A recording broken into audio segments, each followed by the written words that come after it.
Chapter 143. People learn the most when teaching others, Michael quickly said calmly despite the shock he just got from Olivia. Until I say so, continue to teach. I'm very sure the sect leader won't like losing a teacher like you. How hard would it be to build a one-man portal connecting Aragoth and the Sunrise sect?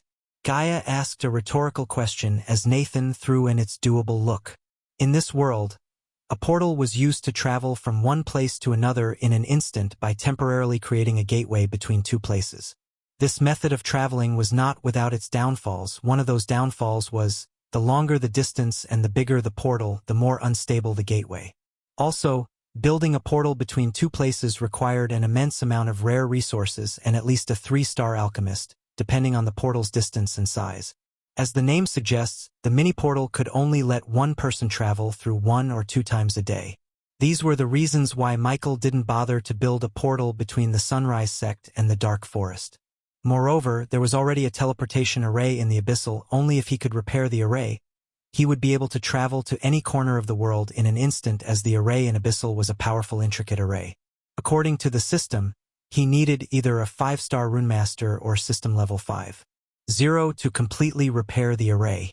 For now, Michael had no urgent need for this teleportation array or a portal. Instead, he wanted to buy a teleportation skill and upgrade it to the level where he could travel anywhere before one could snap.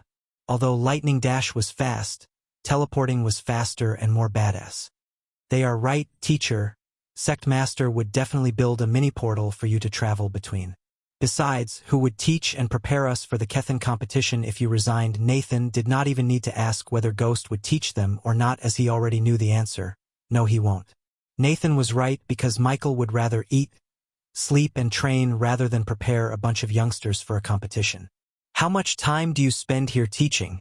Michael asked. 3 hours a day. They'll spend the rest of my day cultivating and studying, Olivia said with a faint smile on her face. Just by looking at her face, Michael could tell that the higher-ups would definitely build her a portal. After all, resources and gold coins were not something Aragoth lacked. All right, take a few days to settle everything here. They'll come pick you after I visited Nathan's home. Nathan didn't forget that his uncle asked Ghost to visit him as soon as he finishes cultivating. However, Nathan creased his brows after he heard him. Didn't you say you were going to break through? I did the very next moment. Nathan looked closer at the flow of Ghost's arch-energy. Whoa, Nathan's eyes widened. Looking at Nathan, Olivia looked closer at Ghost to be startled by his cultivation level. Teacher, I thought you were. Teacher, you. How? Olivia was speechless. She heard from Nathan that Ghost was at level 10 body refining stage while they were in Nether Realm. It was only a few days after they came out, yet he jumped from body refining stage level 10 to body strengthening stage level 5. This was too much. This was a heaven-defying cultivation speed. Ding! Congratulations to the host for successfully being a badass.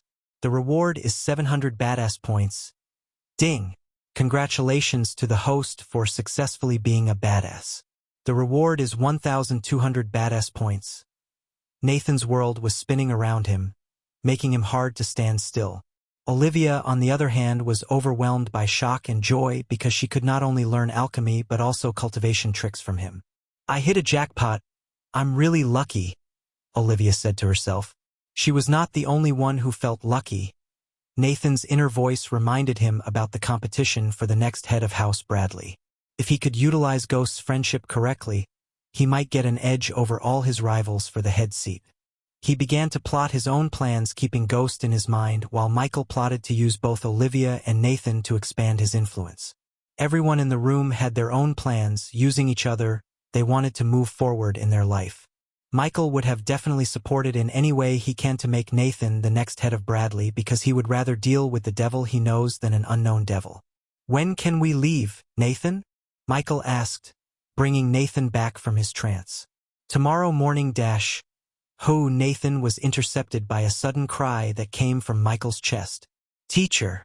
Olivia jumped back when she saw something inside Michael's chest trembling violently. Michael's face turned dark, feeling the baby dragon in his pocket, twitching frantically. When he put his hand inside to take out the baby dragon, a warm yet cold liquid touched his skin. He gently took out the baby dragon to see it was bleeding, The baby dragon's scales had become gray, and he was bleeding through all of his pores on the body. "Teacher, is that a dragon?" "Holy shit, it is," Nathan exclaimed. "Baby dragon? What's happening to him?"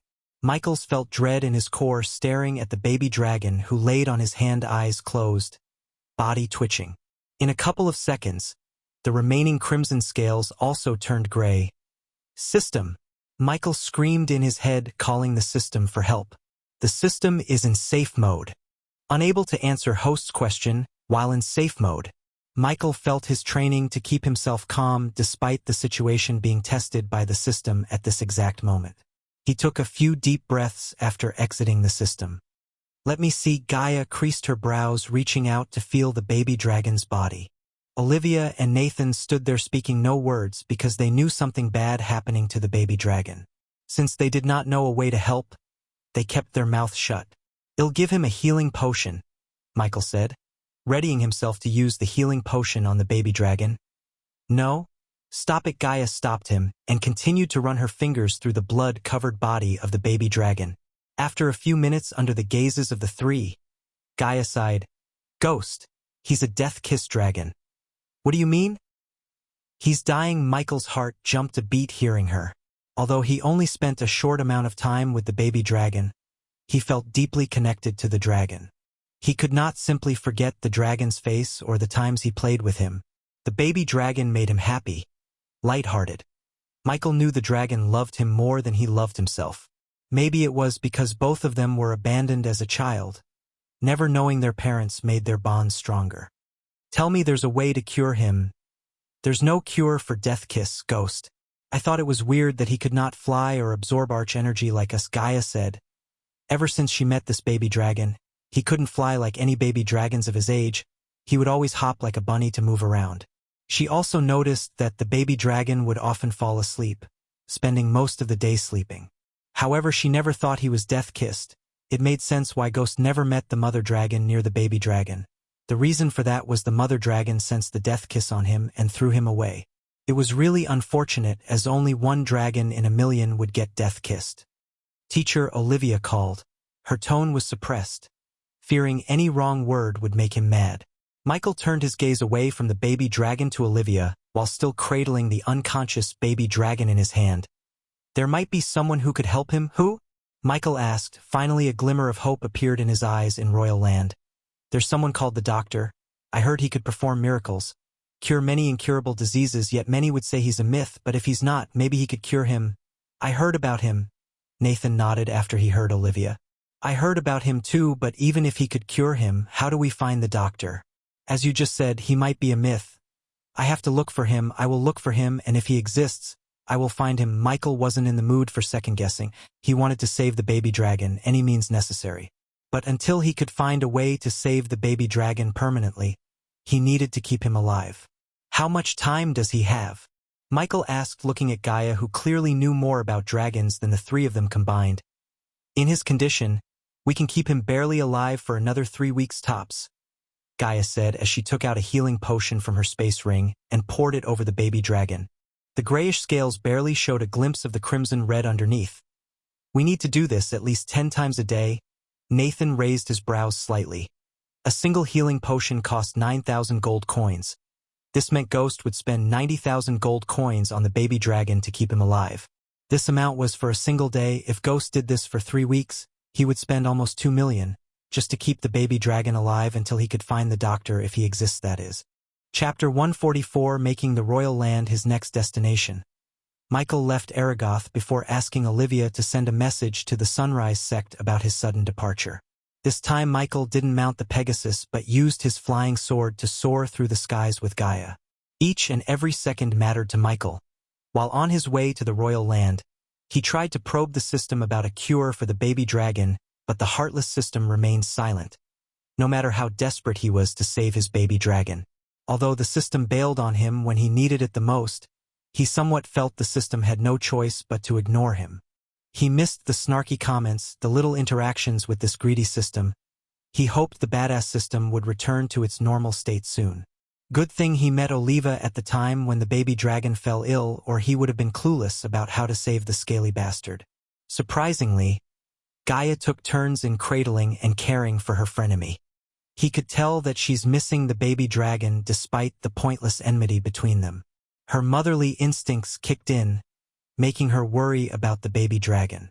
Even after houses of non-stop flying, she only spoke a couple of times with him. The rest of the time, she cleaned the blood off the dragon and gently poured healing potion into its mouth, as well as applied the potion on its grayish scale. "Well, save you, Dickie, I promise." When Michael was looking at the distant sky, she whispered in the dragon's ear. She then gently kissed him on the head. "Who?" The baby dragon startled her by letting out a weak "who." "Human, look!" He stopped flying after the sudden shout came from behind. He turned back to see the baby dragon lying in her hands with slightly opened eyes. Michael came to the baby dragon with a loving smile on his face. "Keep fighting, champ. We'll cure you." He too put a gentle kiss on the dragon's head. The three of them hovered in the sky like a family. She cradled the dragon like he was her baby, while Michael was the big daddy of this small family. He wanted to cherish this relationship with her and the baby dragon. No matter how strong he became, these two would always be his family. If anyone tries to even harm a single hair on their body, he would massacre their entire bloodline. The fire of healing the baby dragon burned brighter and hotter within their hearts as they resumed flying towards the royal land where the emperor resides. Both of them continued to fly, stopping only to replenish the arch energy in their body. Even Michelle wasn't an exception to this. During these small breaks, she did not eat anything, not even a biscuit. This showed how serious she was. At least something good came out of all this, Michael thought, looking at her cradling the baby dragon. After all, there was no real reason for them to fight in the first place. He was a baby while she was a fully grown adult. They didn't have to carry the torch of enmity between the two races. The baby dragon was acting on his instincts. Gaia, on the other hand, just hated Dragon for no good reason, but he could tell that she's changing. At least she would no longer want him dead. Eventually, after traveling for 5 continuous days, they saw the outskirts of a buzzing city surrounded by gigantic walls. Outside the walls, lush green fields, wheat fields that looked like golden blankets, crisscrossing rivers, and small yet charming houses filled the land. What made the kingdom look extremely vibrant and majestic was the ocean behind it. The rising sun painted the blue ocean and the walls with its golden rays, making the city within the walls look like a city made of gold. However, Michael was not in the mood to bask in the beauty. He wanted to get into the city and began searching for this so-called doctor. Flying is prohibited in this kingdom. We have to walk. Time was in the essence, but they had no choice. They descended to land on a stone-paved road. Lines of fancy carriages with various flags on top of them, groups of people, and merchant carriages moved towards the gigantic main gate made of silvery metal. The two of them barely attracted any attention as many cultivators like them descended when they reached the outskirts to comply with the no-flying rule. Michael hated to wait in the line behind all these carriages, yet he could not do anything. He might be a mighty existence in the river town, but here he was like a small fish. He realized this factor after noticing numerous core formation cultivators going in and coming out of the city. While moving at a snail's pace, Michael noticed shrieks and cries coming from the merchant carriage in front of him. He looked through the door crack to see green humanoid creatures and vaguely saw a few human faces. Slave traders, looking at the curiosity on his face. Gaia whispered. "And those are goblins, nasty creatures," she growled. Since he could do nothing but wait patiently, he decided to ponder more about these slave traders. If he created a list of disgusting things that needed to be gotten rid of, slave traders would definitely hit the top. "Tell me about these slave traders. Can we buy elves? Where did you get that idea?" His question made her raise brows. "No, you can't. Enslaving another race is forbidden by the church and the guardians." Michael was confused. If enslaving was forbidden, what the heck is happening in front of him? "Those are crooks and outlaws, human. Those goblins were probably banished from their tribe for their crimes, while those humans may be rapists, murderers, or both. When they commit a crime punishable by death, some kings would give them 2 choices, death or enslavement. Many would choose the first, but some prefer to live as a slave than die as a free soul. And do you have an elf fetish?" She pinched him hard on the shoulder. It was not a question, but rather a warning. "Nope," he shook his head. "So does this rule apply to every kingdom in this continent?" Michael asked while running the spot. She mercilessly pinched him. "Pretty much yes. In some kingdoms in Azer continent, however, give slaves the option to become a gladiator in arenas for the pleasure of nobles. Gladiators? How could Michael not know who gladiators are? The mere mention of the word gladiators brought back the sweet memories of many TV shows and movies he watched. Each and every gladiator was a badass. Of course, not anyone can become a gladiator. A rich noble should first decide to buy the slaves and train them in their own school of gladiators. Survive long enough in the arena, a gladiator could get the glory, gold, and even freedom, but I never heard of a gladiator who survived the arena to earn freedom from their masters at this moment.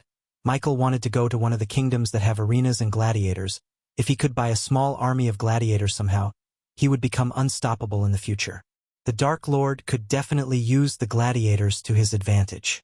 State your purpose of visiting the royal land. Eventually Michael was a couple of carriages behind to enter the city within the walls. "I'm a humble merchant, Sir Guard, and am here to deliver the goods ordered by His Royal Highness." The second dash, go, the head guard immediately let in the slave trader in front of Michael. The guard did not ask any further questions as he opened the gates while Michael stepped forward to meet the guard. State your purpose of visiting the royal guard. The head guard, who clad in full iron plane armor, asked Michael. "This is our vacation period dash, 50 gold." Gaia was interjected by the guard. She didn't seem upset though, because she knew the guards had no time to listen to all their stories. Nodding her head, she quickly placed a pouch of coins in the guard's hand. Just by weighing the pouch in his hand, the guard guessed the amount inside. The guard behind the head guard gestured at them to enter through the small door beside the main gate. They were just too lazy and sluggish to welcome these travelers with any pleasantries. The inner city of Royal Land was built along the banks of a mighty river and was truly an architectural metropolis. The skyline was littered with impressive towers and majestic buildings made of marble, as well as stones that shone in the daylight, and more seemed to be on their way. Its charm was matched by the backdrop of pristine skies which have helped shape the city into what it is today. The city itself looked simply gorgeous. Many houses had pinewood rooftops, oakwood walls, and luscious gardens. The streets were paved with stones and filled with a buzzing crowd. Since Michael had no idea of where to find the doctor, he decided to find the place that's filled with rumors and actionable intel. An inn. Chapter 145, placing the unconscious baby dragon inside his coat pocket. Michael walked along the bustling streets while looking for a tavern. Various shops including smithies, bakeries, bookshops, and other miscellaneous stores were opening their doors to start the business. If this was any other day, he would have entered one or two stores to check what they were selling, but today, his sole focus was to gather any information he could about the doctor and save the baby dragon. "Look, over there." While he was navigating through the labyrinth of streets, Gaia pointed at a name board that had the name Old Ship Tavern written on it. From the outside, the tavern looked cheerful, clean, and modest. Small stones and intricate stone carvings made up most of the building's outer structure. It was near impossible to see through the stained glass windows, but the entertainment from within can be felt outside. As they entered the tavern through the heavily used metal door, they were welcomed by excitement and clapping hands. The bartender was a red-haired, middle-aged woman who was clearly buried in orders but still managed to welcome them with a wave. It was as enchanting inside as it was on the outside. Squared, stone beams supported the upper floor and the large candles attached to them. The walls were littered with so many different memorabilia. The tavern itself was packed. Travelers like them seemed to be the primary clientele here, which was often a good sign. Several long tables were occupied by what must be separate groups who have bonded over great food and conversation. The other, smaller tables were also occupied by people who were probably starting to reach the point of having drunk too much, though nobody seemed to mind. Even most of the stools at the bar were occupied, though none of them looked to be minding more company. The air inside the tavern was filled with freshly baked bread, boots, and ale. On the other side of the large tables, people, mostly drunks, were dancing and singing along with the band of bards. Michael and Gaia managed to find stools before the bartender. "What can I get you too?" The bartender woman finished serving the others and came to Michael. Michael slid a gold coin toward the woman. He did not waste any time exchanging pleasantries given the dire situation. "And water with lime if you have any," Gaia ordered. Since Michael didn't drink any liquors, she also stopped drinking them, and instead she got used to just hot water with lime, just like him. Putting the gold coin into her pouch hanging on her hip, she grinned brightly. "What do you want to know, young master?" She changed the way she addressed him because of the gold coin. Obviously, a commoner or a typical adventurer wouldn't just give a gold coin just like that. "Tell me everything you know about the doctor." Another one, the man behind Michael snickered, taking a long sip from his mug. "Ignore that one, young master," the bartender glared at the man, wordlessly telling him to mind his own business. "Well, young master, no one know much about the doctor, but I'll tell you what I heard about the doctor. It might be just a hogwash or God's honest words." Even if they were just hogwash, Michael had no choice but to listen to them. At the moment, Michael and Gaia were waiting in a dark alley between two large buildings. Back at the inn, the bartender told them everything she knew and heard about the doctor. Most of what she told them seemed outright exaggeration or simply lies spewed by some drunkards, because who would believe an angel with pure white wings came from the sky and healed a drunk in the alleyway? In one story the bartender told them the doctor brought a dead man back from death. Although Michael was desperate, even he couldn't believe that one could bring the dead back to life unless that person has a system that's fully upgraded, which was impossible. However, the conversation with the bartender was not all waste, as Michael got the names of everyone who's claiming that they were healed by the doctor. For another extra 5 gold coins, the bartender gave the names and where to find most of them. Creak. While they were waiting in the dark alley, a back door of the building left to Michael opened vaguely, revealing a figure of an old man. Gaia stepped towards the old man with no expression on her face. Despite the darkness in the alleyway and the old man's age, he grinned instantly, looking at the young girl walking towards him. "Are you lost, little girl?" Boom! In a flash, Gaia's hand grabbed the old man by his neck, slamming the old man against the wall. "Answer my questions or—" She placed a dagger on the old man's wrinkly throat. Any thing." The old man got his hangover cure just like that. "What do you know about the doctor?" asked Gaia. The old man shuddered to look at the vertical slit pupils which resembled the eyes of a venomous snake glowing in the dark. "Where and when did you meet him?" Michael asked the old man with a soothing voice to calm the old man down a bit. Near the orphanage. I saw someone healing an orphan." In the story the bartender told them, it was this old man who got healed by the doctor, not an orphan. "Tell me what he looked like." Gaia still had her dagger touching the old man's throat while asking, "I didn't see his face." She instantly saw the old man withholding something by sensing the slight change in his voice.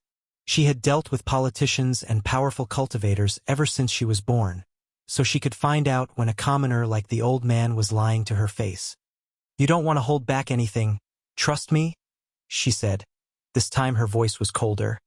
"I heard music." "Music? What kind of music?" asked Gaia. Like. Ding, Michael didn't know whether to laugh or slap this old man for his music knowledge. Knock him out and threw him the dumpster. Chadak. The old man's world completely became dark before he could even raise a finger.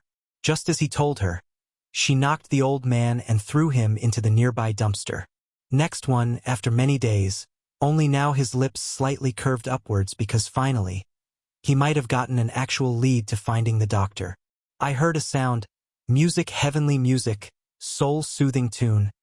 I've never heard of something more beautiful." After the old man, both of them continued to interrogate the people who claimed to have been healed by the doctor.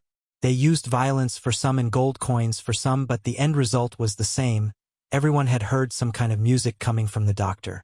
Afterward, Michael brought all of them to a place where the nobles of the royal land gathered to listen to music. It cost him 2,000 gold coins just to enter and stay for an hour. The garden he was walking through was filled with colorful flowers, exquisite fountains, delicately crafted benches for the nobles to sit, and the beautiful status of various musical instruments such as violin, zither, veena, etc. The deeper he walked into the garden, the louder the music became. Michael could understand why the nobles spent so many coins here, as even he felt refreshed by hearing the soul-soothing music in the air. But he was here neither to enjoy the scenery nor listen to this soul-soothing music. He was here to find out what kind of music these people behind him heard. By identifying the musical instrument the doctor used, He would be one step closer to finding him, of course. There was a possibility that the doctor didn't use any kind of musical instruments and they all just heard some kind of magical vibrations, but Michael wanted to stay positive, for the sake of his baby dragon. Just as he was crossing by a statue of the musical instrument Veena, the sweet melody of a Veena being played could be heard in a nearby pavilion. Almost as if the music had an enchanting ability, the moment anyone heard this melody would feel as if their heartstrings were resonating along with the Veena. That's it. It's the same few of the people behind Michael, including the old man who got knocked off by Gaia, shouted. Some seemed relieved as they could finally be free from these two youngsters. The moment Michael and Gaia heard the sound of the Veena and the people behind them, they stopped walking and turned to look toward the source. They could only see a woman wearing a red-colored glistening robe with her back facing them in the pavilion.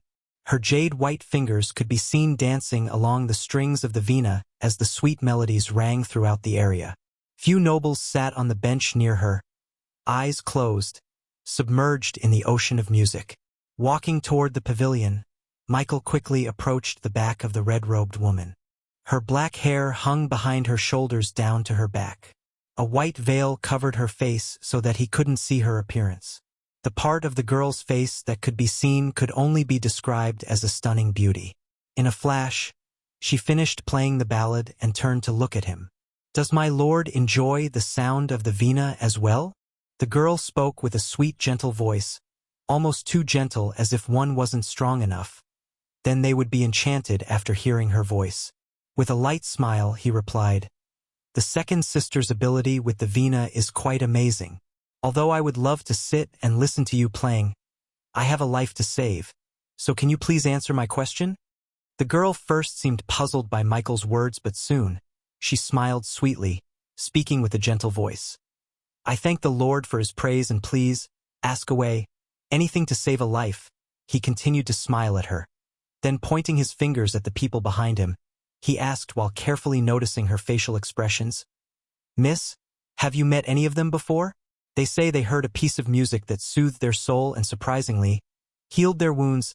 The girl looked all of them who were in ragged clothes one more time before shaking her head. "No, Lord. I have never met them, but what they told you is true. A piece of music that can heal. Only one who achieved the realm of perfection in Veena could do that." As far as Michael and Gaia could tell, the girl was not lying. The girl continued, "I am quite fond of the four arts and studied them studiously when I was young, but I am still far from the realm of perfection. While the sounds of my Veena are quite soothing, it was mostly because of the Veena itself." The girl's delicate fingers stroked a string on the Veena as she muttered, "Although this Veena is a copy of the angel's Veena, it uses a variety of rare parts, including the soul energy of the one who wields the angel's Veena, Layla Alden. If one could have done what you said, it would be her, but I doubt she left the Rainbow Islands and came here to heal them." Her last words contained a hint of scowl, as she had already whiffed a smell of ale coming from some of them in the group. She put it mildly to sound respectful, but she seriously doubted that Layla Alden, the wielder of Angel's Veena, gave the blessing of hearing the sound of Angel's Veena to these drunkards, who weren't even worthy of breathing the same air as Layla Alden does. "Angel's Veena? Layla Alden?" Michael asked with confusion, while Gaia seemed like she knew the person the girl was talking about. Chapter 146, If I Want to Meet This Layla Alden, Where Do I Go, Miss? The girl shook her head. "No one can meet Lady Alden whenever they wish, Lord, even the Emperor himself yearning to get that heavenly blessing." Well, see about that. Gaia didn't like all these exaggerations about Layla. For Gaia, this Layla woman was just another overrated cultivator in the Elon continent. "Thank you for everything, miss," Michael said, nodding before leaving the garden with Gaia. They chased away the group of people as Michael saw no use in keeping them around. "We are going to Rainbow Islands." She was determined to save the baby dragon. Nothing would stop them from doing so. "Where is it?" "In the endless ocean. We have to find a portal. Although it won't let us travel into the Rainbow Islands domain, we can reach the border. Flying would take at least 4 weeks. We don't have that time," she explained, recalling everything she knew about Royal Land to find a portal. "The devil has struck again. The devil has struck again. The devil has struck again." Just as they were in deep thinking, their train of thoughts was stopped by a panicked voice. They turned their head towards the voice's direction to see a young man who looked pale, screaming as loud as he could, "Run away! The devil has struck again. The young man kept screaming while the people who were strolling on the streets quickly covered in fear. Hide! Hide inside your homes. Lucifer has struck again. Michael's body went rigid after hearing the young man screaming the name Lucifer. Both of them creased their brows, looking at each other confused. What's going on here? Michael asked as he walked in the direction of the young man. The previously crowded alleyway now became grim. When he was just about to grab the young man and question, he saw a group of soldiers rushing towards something. Michael and Gaia ignored the screaming young man and followed the soldiers to get some answers. Getting out of the alleyway, they stepped into the main street, which was paved with grayish stones. While many people ran in the opposite direction of the soldiers, Michael followed the soldiers behind with a few other daredevils. The more they followed the soldiers, the more chaos and soldiers they witnessed in the streets of Royal Land. Soon, they reached the town square. In the middle of the square, a group of soldiers clad in full iron plate armor formed a line, preventing the citizens from seeing the horror behind them. The smell of fresh blood permeated the square. Through the gaps in the crowd before him, he noticed the fountain in the square was painted splashes of red. What's happening? Michael asked an old woman in front of him to know more about what's going on here. It's the devil young man. It is killed yet again. The old woman was too focused on craning her neck to see through the crowd, as she didn't even look at Michael while speaking, yet again. Yeah, this is the devil's fourth victim. I don't know who the troubled soul he took this time. The old woman held onto the pendant on her chest. He knew she's praying to the sun god. Look above, the holy guards are here. Hearing the sudden rise in the commission, Michael looked at the sky above the town square to see a group of 6 figures descended. All of them were covered in pure white shining armor with golden edges. Each of them had a different weapon such as sword, spear, bow, staff, and even a huge battle axe. Their armors had a symbol of the sun painted on their chest plate, indicating their branch in the church. However, it wasn't their shiny armor or flashy weapons that made Michael arch his brows. It was their cultivation level. The leading figure, who had a sword on the side, was a core strengthening level 1 warrior. The rest of them were level 10 core formation warriors. This group alone showed Michael the power of the church. Get them all out of here. A female voice came from the core strengthening warrior. The guards immediately tensed up, pushing the crowd further and further away from the crime scene. You can't hide the truth from us forever. We need to know what's going on. Are our children safe? When are you going to catch that bastard? Who is the victim? We demand answers. The people weren't a pushover, they resisted the soldiers, shouting at the holy guards and the soldiers. The crowd became restless. While they were protesting and trying to turn this into a riot, Michael glared at Gaia, wordlessly telling her to come with him. Someone is copycatting us. When they put enough distance from the holy guards, Gaia said before forming an invisible barrier around them to prevent anyone from eavesdropping on them. I expected this, but not this soon. Not here. Michael's voice was calm yet deep down. His voice had a hint of murderous intent to it. You need to stay here and clean up this mess before that copycat ruins our plans. What? She growled, showing her disagreement. She wanted to save the baby dragon more than anything. Although at first she hated the baby dragon, when she thought about everything, she realized that the baby dragon was like a family to Ghost, which made the baby dragon a family to her. After reaching immortality, she would have to spend eternity with Ghost and the baby dragon. When the whole world turns against them, they have to have each other's back. Compared to that, the hostility between the Nagas and dragons seemed so puny and negligible to her. Besides, deep down, she knew the baby dragon would do the same to her if she was in his state. Remember, Gaia, I didn't create Lucifer to only spread fear. I created him to be the devil who punishes evil. Only then people would believe that anyone Lucifer kills is an evil person. If we let this copycat run around killing innocents, it would ruin our entire plan. Michael knew she wanted to be there when he cures the baby dragon.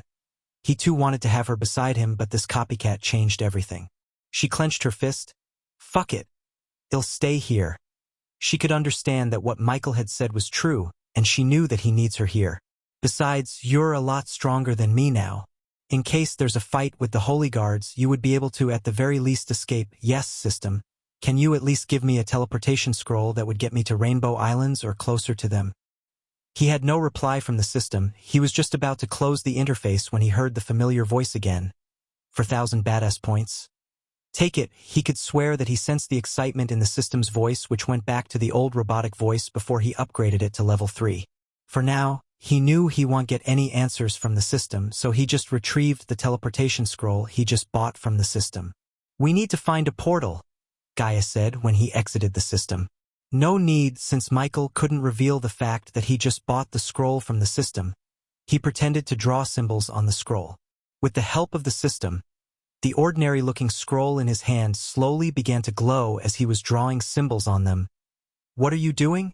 Creating a teleportation scroll. I can't create them often as it would take a toll on my mental health, but I had to use this skill this time.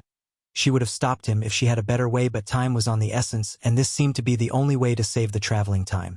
Keeping the scroll in his hand, Michael moved further into the dark alley. Happy hunting, he said before tearing the scroll. A golden light instantly wrapped around his body. If you can't save Dickie, don't come back, she said, looking at the faint smile on his face before the golden light disappeared from her sight along with him. Return to me safely, human.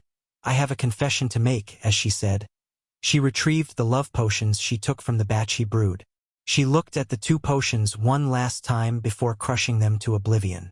During their trip to Royal Land, she felt her feelings for him had indeed grown stronger. Initially, she wanted to test herself using the love potion, but now, she decided to confess to him because she couldn't imagine a life with someone else. Gaia was positive that he feels the same way about her. Only, he didn't seem to make the first move, so she took the matter into her own hands. The moment he comes back, she would drag him somewhere alone and confess her feelings. For now, I need to find that copycatting fuck and flay him alive. She put her hood on before leaving the dark alley with a resolute to kill the fake Lucifer. Chapter 147. In the sky above the endless oceans, a human-sized golden orb appeared. It hovered in the sky for a few seconds before exploding into millions of tiny light particles, revealing a youngster in full black armor, Ghost. He stared around, locking his eyes with an island in the distance. Other than the tiny island on the horizon, one could see nothing but an endless ocean, hence the name Endless Ocean. Lightning Dash, he utilized the spell to traverse the sky over the oceans. He had already become a bolt of lightning, soaring across the sky. Don't worry, baby dragon. They'll save you. As he flew, he murmured, patting his chest where the baby dragon was resting. Michael traveled over the endless ocean for another couple of hours before finally reaching the island. The tall mountain peak, which seemed like touching the sky itself, stood majestically. The island was surrounded by wildlife and numerous waterfalls. What was unique about this island was its color. When looked at from the sky, one could see all the 7 colors in the rainbow on the island. This was the first time he saw bright blue trees. Also, the island was very large, almost half the size of the Kingdom Breedia. However, there were not many people who lived on it, only a measly few 100,000 people, and a large portion of it was undeveloped wilderness. A huge, 100-meter-tall stone tablet was inserted into the ground at the harbor, and on it were 2 large, finely engraved words, Rainbow Island. Michael descended into a dense forest on the island before walking towards the small port town not too far away. It was the only town on the island, and the entire population of the island lived there. I never thought there would be a population living here, Michael thought. From what he heard from Gaia, most of the powerful cultivators like to live in secluded islands before leaving to the cold mountains, where they would cultivate until either reaching the higher stages of cultivation or simply die of old age. At this very moment, the sound of horses galloping could be heard vaguely in the distance. Numerous men on extremely simple horses slowly galloped over. They wore simple clothes. Dust and splashes of sand could be seen on their clothes. They all had a smile on their faces, a smile that would only come when they achieve peace with themselves. Kimu, this time we must stay in the sea for at least a month. This time I want to double our usual catch. The beefy, middle-aged man riding at the front laughed aloud. Damn right, bro. Last time we came back from the sea too soon. If I could only catch a rare fish, it'll increase the size of my family, you know what I mean. A young man in his late 20s grinned devilishly from beside the middle-aged man. His face shone bright thinking about a good no, a great time with his wife. The men spoke as they rode their horses before quickly coming across Michael. His strange armor immediately drew the attention of the men, each observing the black-robed youngster in wonder. The group of people stopped 10 meters before him. The leader, the beefy middle-aged man, spoke to him. Michael slowed his pace when he heard the horse galloping to get the directions to Layla's residence, as there was no big mansion in his eyesight while he was on the air. "You aren't a Rainbow Islander, are you? Where did you come from?" Michael glanced over the men. Other than the leading middle-aged man, who was at the body refining stage level 8, the others were only at level 5 or level 4. Michael waved with a smile on his face. "You are correct, brother. I'm not from Rainbow Island. I came to the island from a small kingdom in Elon continent." The man did not notice that Michael studied them to see their cultivation level. He said boldly, "Elon continent, huh? You're a long way from home. Oh, where are my manners? Name is Keenan, but you can call me whatever you want. If I remember correctly, the last time an outsider came to our island seemed to be 12 years ago. How do you want us to call you? Is outside okay with you?" Kenna asked, laughing. "I am Jake. I came to this island looking for Miss Layla Alden," he said politely. He did not look down on these people because of their cultivation level. Who knows what their relationship with the doctor.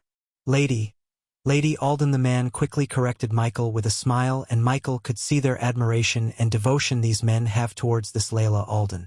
If he tried to disrespect Layla, he was sure that these men would fight for her honor with their pikes and fishnets. "Jake, you must have won some kind of competition and earned the chance to see Lady Alden." Keenan completely misunderstood the situation, but from his words, Michael realized that competitions are going on with the price of meeting this Layla Alden. His curiosity about this woman piqued. As Keenan spoke, he pointed at the tall mountain in the distance. "Do you see that huge mountain? That's the holy grounds of the island called Angel Peak. That's where the Lady Alden and her disciples live." Michael looked towards the mountain, and then gave a salute with 2 fingers. "Thank you, brother, for your help. I must see Lady Alden as soon as possible. So forgive me for bidding farewell." With that, Michael lightning dashed towards the mountain before Keenan could say a word. Very soon, he arrived at the mountain peak. He did not hide his presence so he wouldn't look like an intruder trying to sneak into their home. Besides, Michael could already sense 2 powerful presence coming at him. "State your name and your purpose of being here at our Angel Peak." A gentle, pleasant voice originated from the sky above the mountain. With 2 flashes of white light, 2 young, violet-dressed women appeared, both carrying Venas. The 2 females only seemed to be 20 years old. Their appearances were fair and alluring, rare beauties in the world. They were pretty enough to rival Claire, Selena, Peyton, and so on. After spending more than half a year in this world, he adjusted his mind to meet angelic beauties, so their beauty didn't surprise him much. However, what surprised him was that the 2 girls before him carried a celestial aura, like fairies. They clearly had something that those beauties he met previously never had. Even Gaia, level 10 core strengthening stage. The 2 girls before him were actually powerful level 10 core strengthening stage warriors. He quickly hid his shock. Then he spoke calmly, "I am called Ghost." Michael's instincts told him to go with the name Ghost instead of the name he gave to Keenan. Something about these girls made him believe that they could sense a lie. "I need Lady Alden's help to save. The mistress of the island is currently in seclusion. She cannot help you now. Please come back another day." Although the woman sounded soft and respectful, Michael could sense a contempt in her voice, deep within. Michael did not show any of his inner emotions on his face. After all, it was him who needed Layla's help, not the other way around. After a slight hesitation, he asked, "Then when will Lady Alden come out of seclusion?" "That's up to the mistress to decide. It may be a few days, a few months, a few years, or even a few decades." The woman continued testing Michael's patience.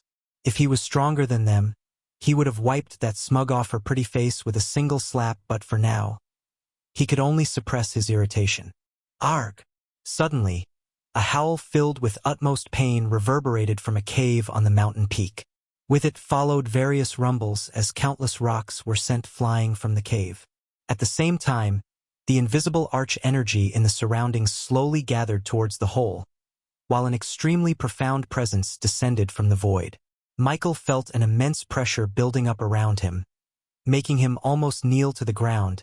It was like an invisible mountain was dropped on him. Even though he had never witnessed a sight like this before, he learned about this happening, thanks to Abra's memories. Someone is breaking through to the soul-refining stage. A sliver of shock had appeared in his eyes. Unexpectedly, the expressions of the two women changed. They immediately cried out, "Oh gods, he's woken again." Quickly, use the sound of the Vina to suppress his awakenings and put him to sleep again. We can't let him refine his soul. It'd be the end of him. The two women no longer paid any attention to Michael. They directly sat down in the air and placed the Vina they carried on their laps.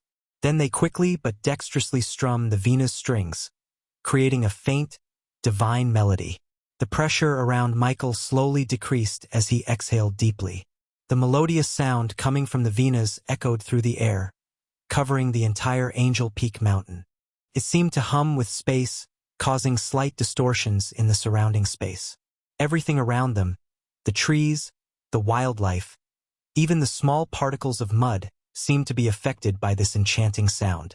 He couldn't help but feel relaxed, refreshed as he had just come out of a world-class massage. Who are these people? Chapter 148. What a powerful music! He was secretly surprised. This music, played by the two women, was not even targeted at him, yet he could feel the overwhelming radiation of power in the air around him. If it was targeted at him with the purpose of hurting him, he would have literally blown away from the mountain, he was sure of it. Junior sister, make him fall asleep with the Mayan sleeping tune. It'll try to keep his soul from getting refined, one of them said grimly. Although she seemed to be a powerful cultivator, it was extremely difficult to prevent someone's soul from getting refined and reaching the soul-refining stage. Yes, senior. I'll come help you as soon as I put him to sleep, the other woman spoke sternly before abruptly changing the way she played the Vina. The music produced became much softer, and it contained a soul-soothing charm.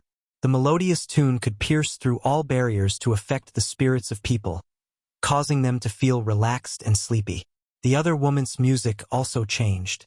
Her tender fingers had already turned into blurs as they danced about on top of the Vina strings, causing a lethal melody to fill all the surroundings. It caused the air around them to surge like a storm where the surroundings reacted to it. Under the effect of this lethal melody, all the particles in the world and arch energy around the island were affected. All kinds of energy gathered from every direction under the melody's control before merging up to form a great, tightly knit but invisible net, layering together to seal up the entire mountain and, as a result, obstruct the arch energy to be used in soul refining. In addition, silvery notes shot out from the Vina one by one. They quickly flew towards the arch energy with a destructive aura radiating in an attempt to interfere with the arch energy. Michael had long sensed that the arch energy they were blocking was extremely powerful. It was far superior to the arch energy he had seen and used. This superior arch energy was called celestial energy. Anyone above the core strengthening stage could use a small portion of celestial energy in the world. The higher they climb up the cultivation stages after the soul refining stage, the more one could utilize the celestial energy in the world to cast a spell or increase their strength. The celestial energy slowly descended from the sky with an intense aura. As the destructive notes clashed with the celestial energy, it would ripple slightly, but it did not disperse and soon collided with the huge net. The net could only slow down its descent, but it could not stop it. The celestial energy slowly sank into the net, descending towards the cave. The woman who blocked the celestial energy looked grimmer than before.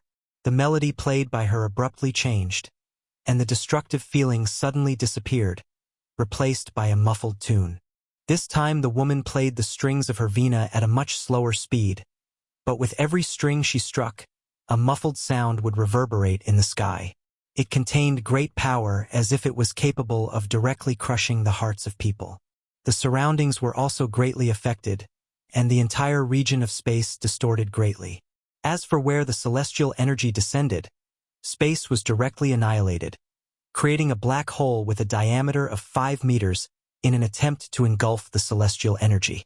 Holy shit! Michael felt a cold chill crawling through his spine when he saw the black hole in the sky swallowing the arch energy in the surroundings. He did not dare to break the two girls' concentration by opening his mouth. He just held onto a mountain wall, trying not to fly into the black hole. The celestial energy descended from the sky after passing through the various obstructions. Even though there was the huge invisible net created by these two girls, it continued forwards with an extremely steady pace.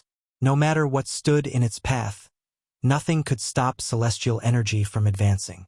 It directly ignored the black hole formed from the destroyed space and passed through it, continuing onwards. The celestial energy this time is much more powerful than last time. Junior, quickly make him fall back asleep. I can't keep this much longer.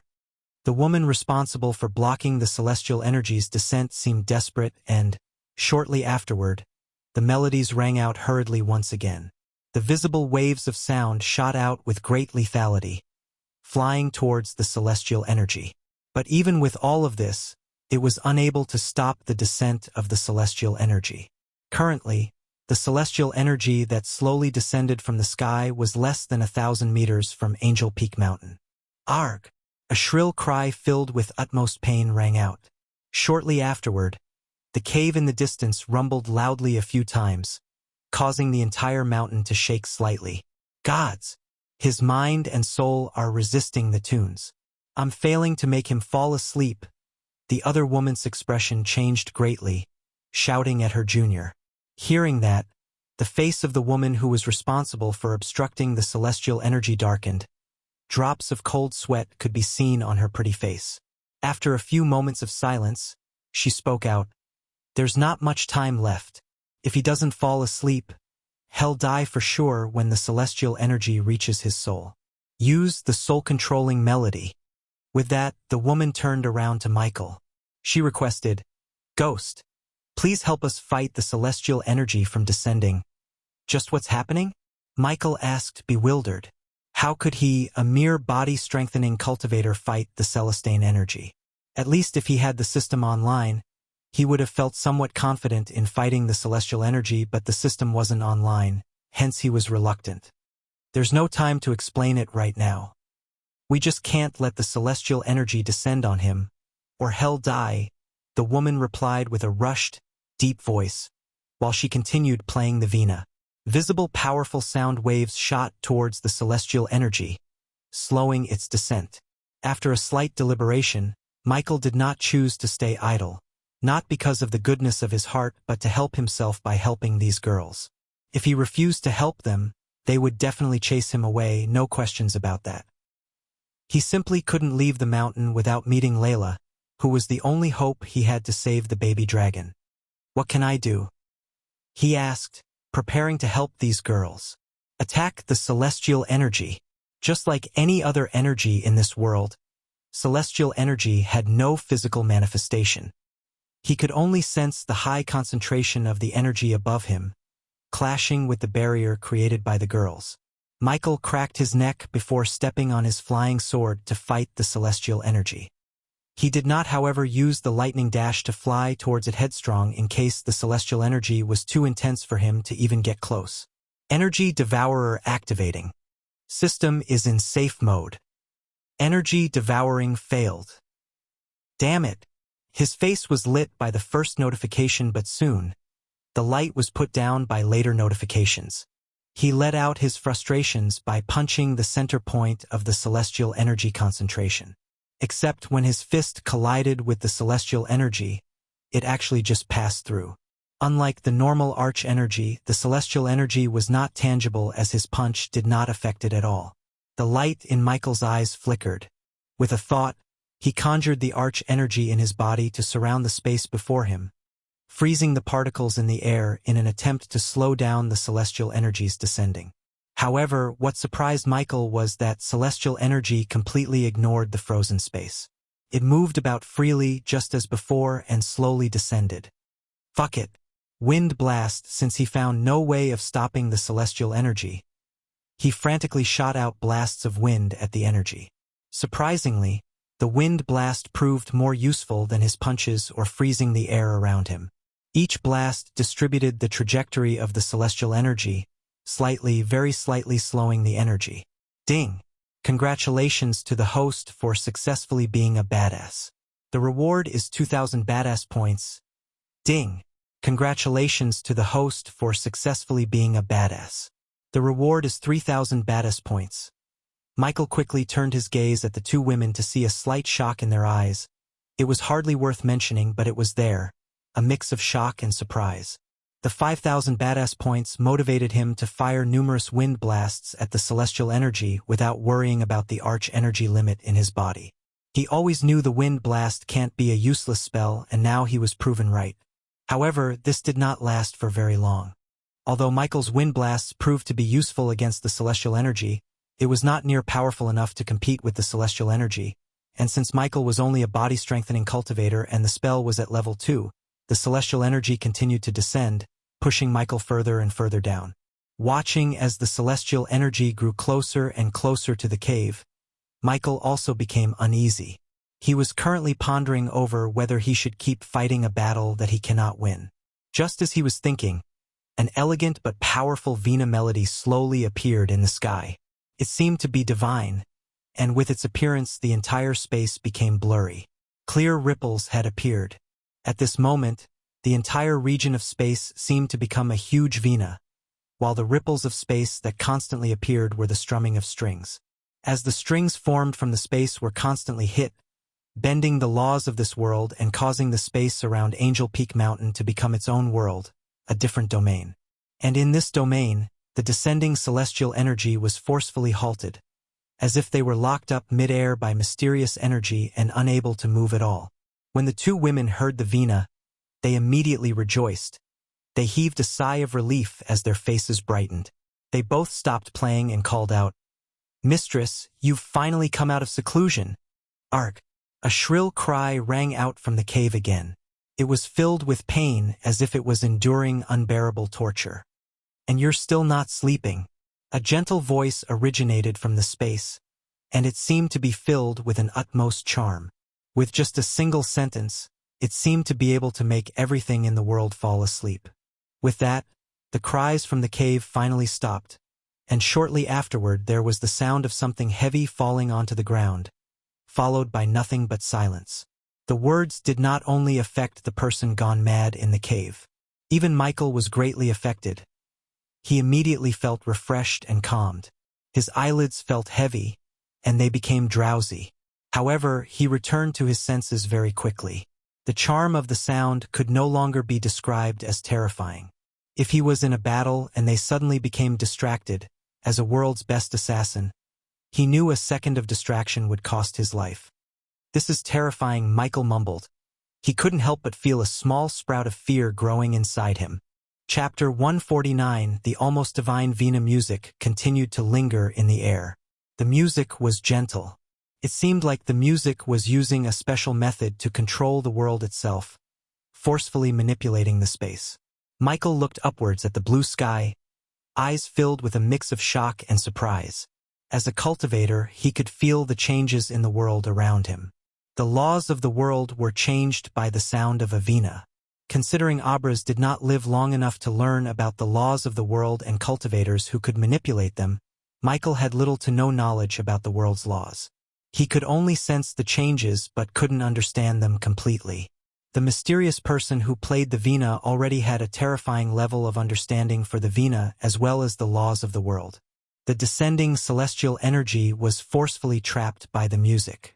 They paused for a while before slowly rising up the sky, being forcefully sent out of the region, eventually disappearing from the Angel Peak Mountain. In the blink of an eye, the celestial energy that two core strengthening level 10 cultivators struggled to deal with were nullified by a mysterious, hidden person in a couple of seconds.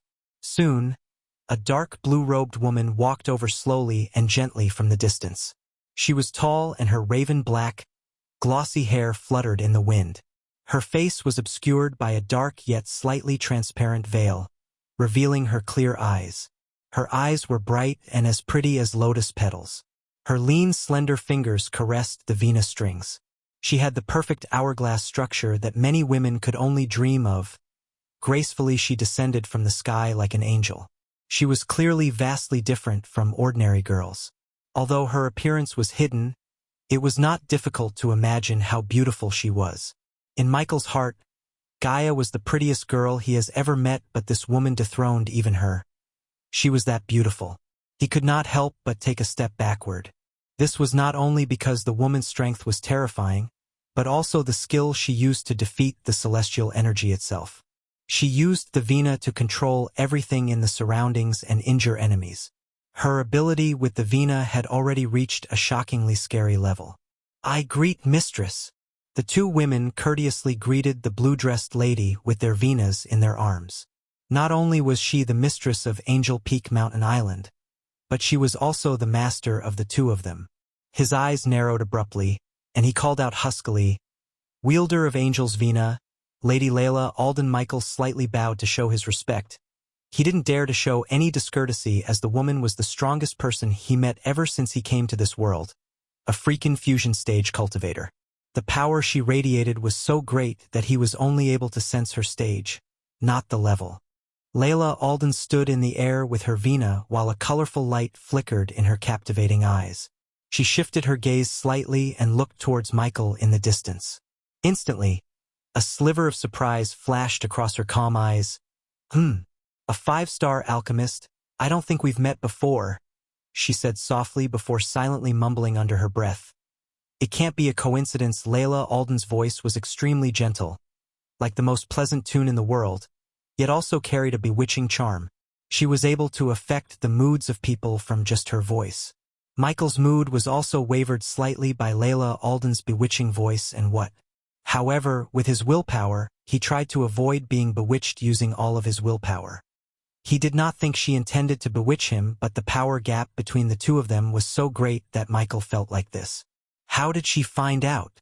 Michael's heart skipped a beat when she identified his specialization of alchemy with a single glance.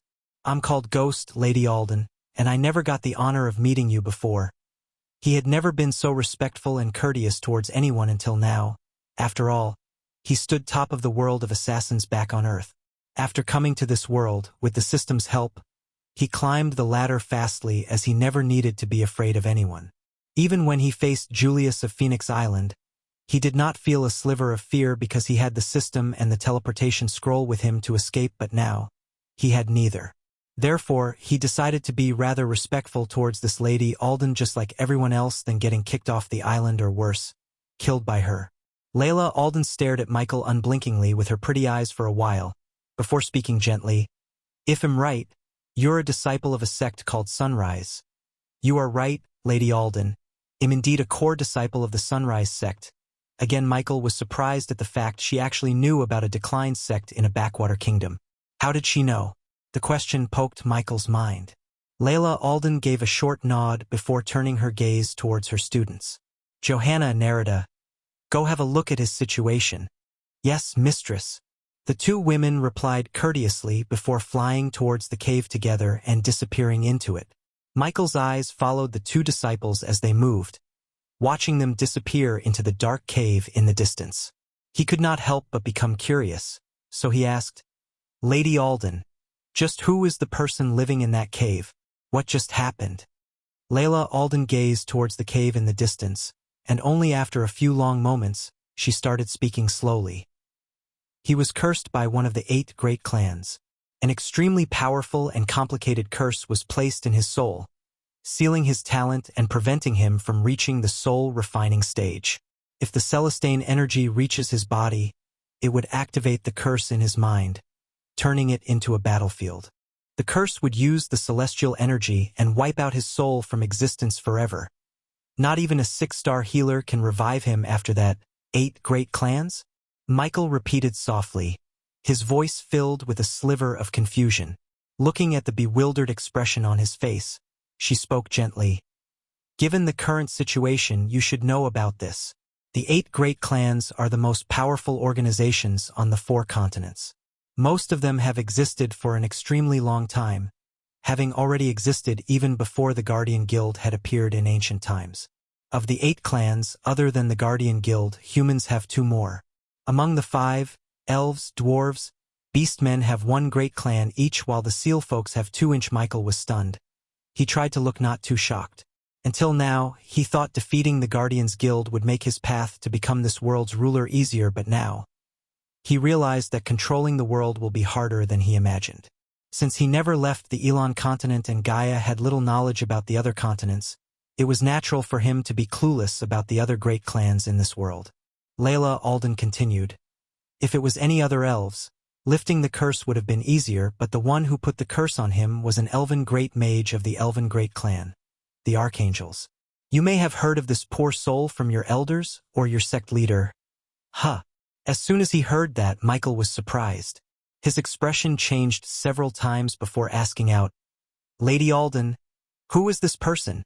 "His name is Christopher Marigold, your sect leader's grandfather. It seems the gods have sent you to help me save him," Layla Alden replied softly. He was completely stunned after hearing her words. Wasn't Claire's grandfather supposed to be dead? Michael asked himself.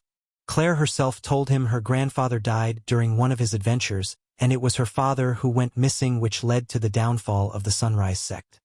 He always wondered how one man's disappearance could affect an entire sect, leading to such a poor state, but now, everything slowly started to make sense. If someone from a great clan like Guardian Guild put a complicated curse on Claire's grandfather, it would make sense for the great mage to hold a grudge and destroy everything the man built. Christopher Marigold?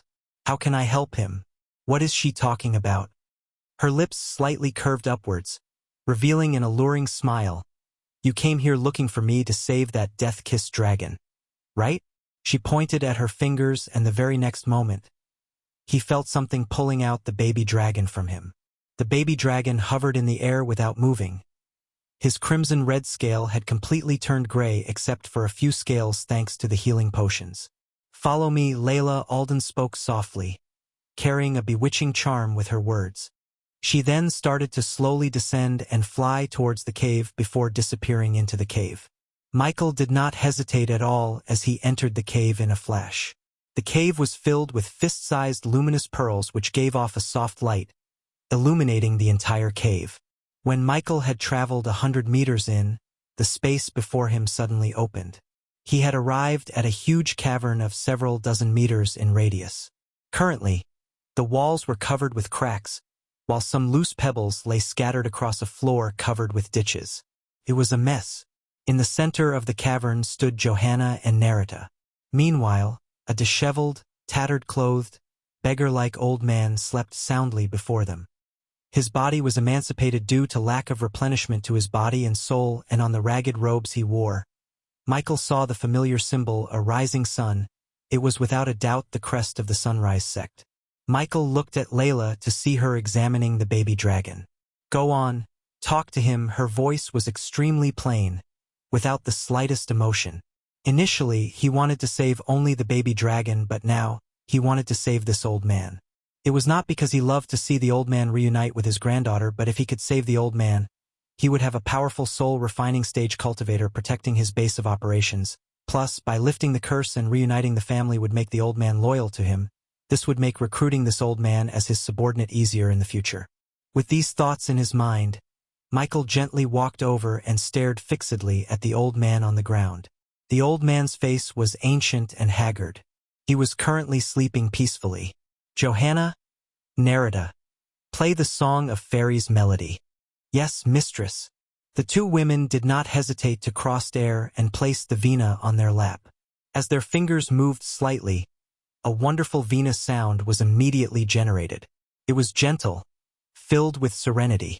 It seemed to be able to comfort the emotions of a person, to allow that person to calm down. When the music reached Michael's ears, his slightly excited and frantic feelings also disappeared very quickly, making his mind calm. Layla Alden touched a string of her Veena with an elegant finger. With a slight trembling, a note appeared that immediately began to slowly wake the sleeping old man. Chapter 150. The sleeping old man slowly opened his eyes while a sliver of haggardness and great exhaustion appeared on his face. As he woke up, his mind jerked. He could not help but trigger the descent of the celestial energy to become a soul-refining stage cultivator. But the descent was immediately suppressed by the soft sounds of a Veena. "I thank the island mistress for saving my life. This old man is unable to repay the mistress' aid." The old man looked towards Layla Alden dully. His voice was extremely weak as Michael could barely hear the words coming out of the old man's mouth.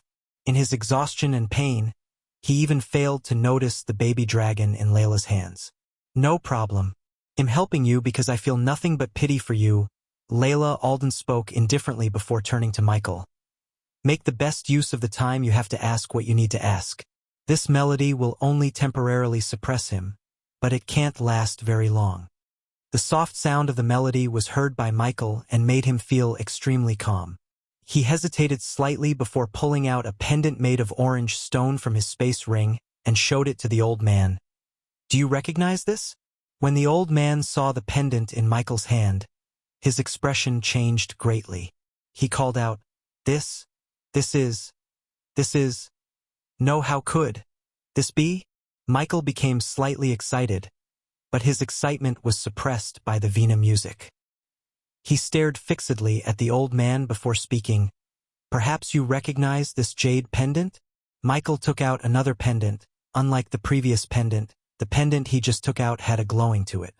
He received this pendant from Claire after he became the core disciple of the sect.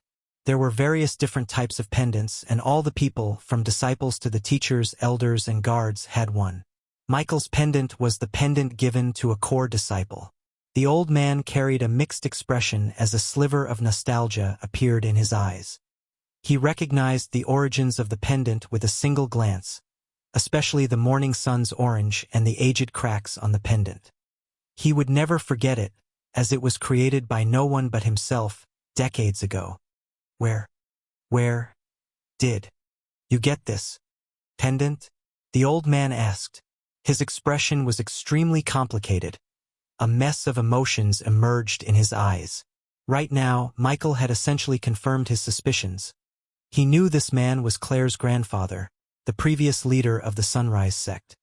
"It was sect leader Claire who gave it to me." A gleam of light immediately flashed across the old man's eyes. He took a closer look at Michael before saying, "Are you a disciple of the Sunrise sect of Bredia?" The old man's voice trembled gently and carried a little excitement. Currently, even the Song of Fairies melody could no longer suppress his emotions. "Yes, I'm the core disciple of the sect." Michael also became excited. "System, can you be able to lift the curse after you come out of the safe mode?" Yes, hearing the system's answer, Michael's excitement skyrocketed despite the fact that he still didn't cure the baby dragon.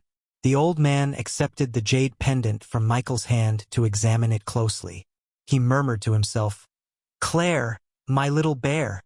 The old man displayed emotions of reminiscence, and 2 trails of murky tears slowly flowed down his face. "Sect leader Christopher," Michael said respectfully. "Sect leader Christopher."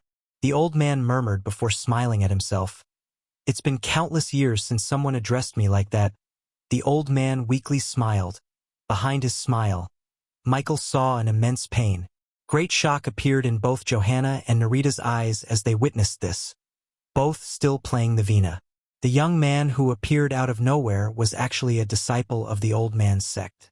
The sudden change of events greatly stunned the two of them. Christopher wiped off the ears with great difficulty.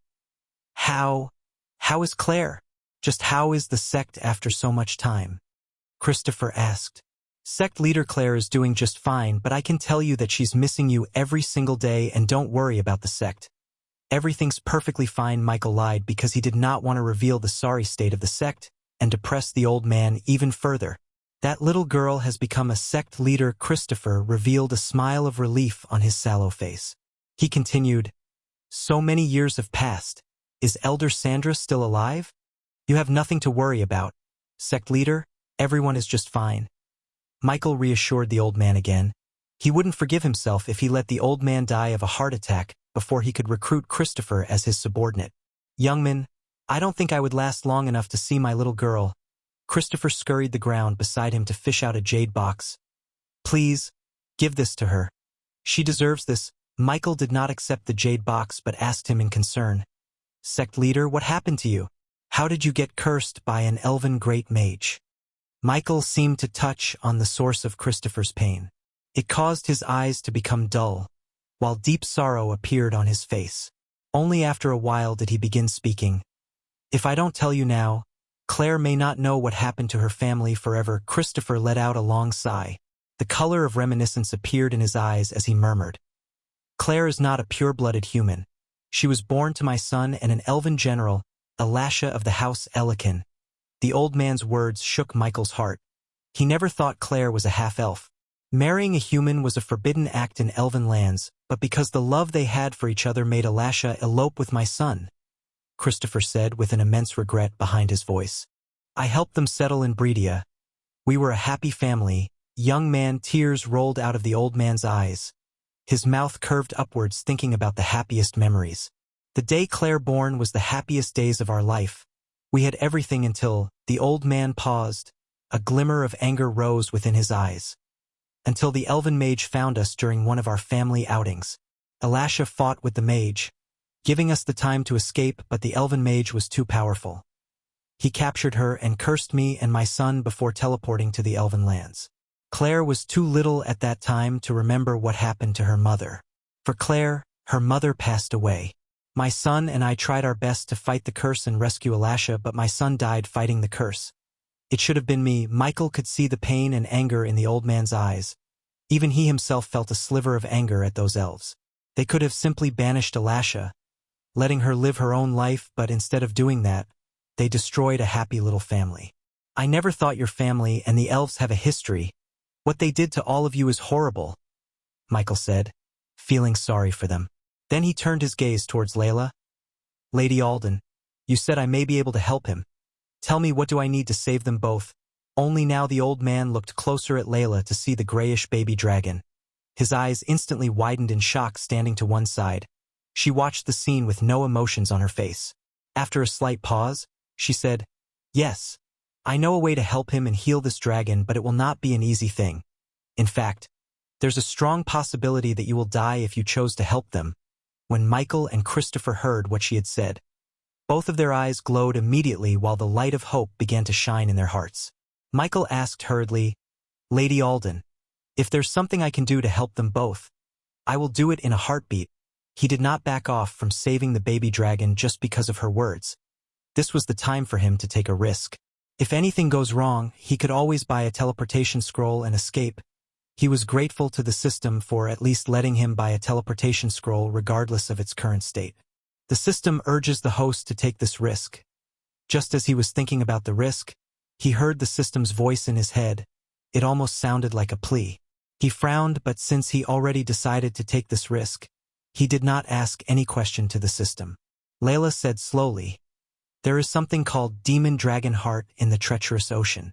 It's condensed soul energy left behind by an ancient demon dragon. Although it won't break the seal, if you can find the heart, you can temporarily suppress the curse in his soul and cure the death kiss. He can then live at least for another 200 or 300 years of his life without suffering." "Treacherous ocean, huh?" he said with a deep voice. Shortly afterward, the light in his eyes glowed bright and brighter. For Michael, 200 years were more than enough to lift this curse because he did not plan to let the system continue being on the safe mode.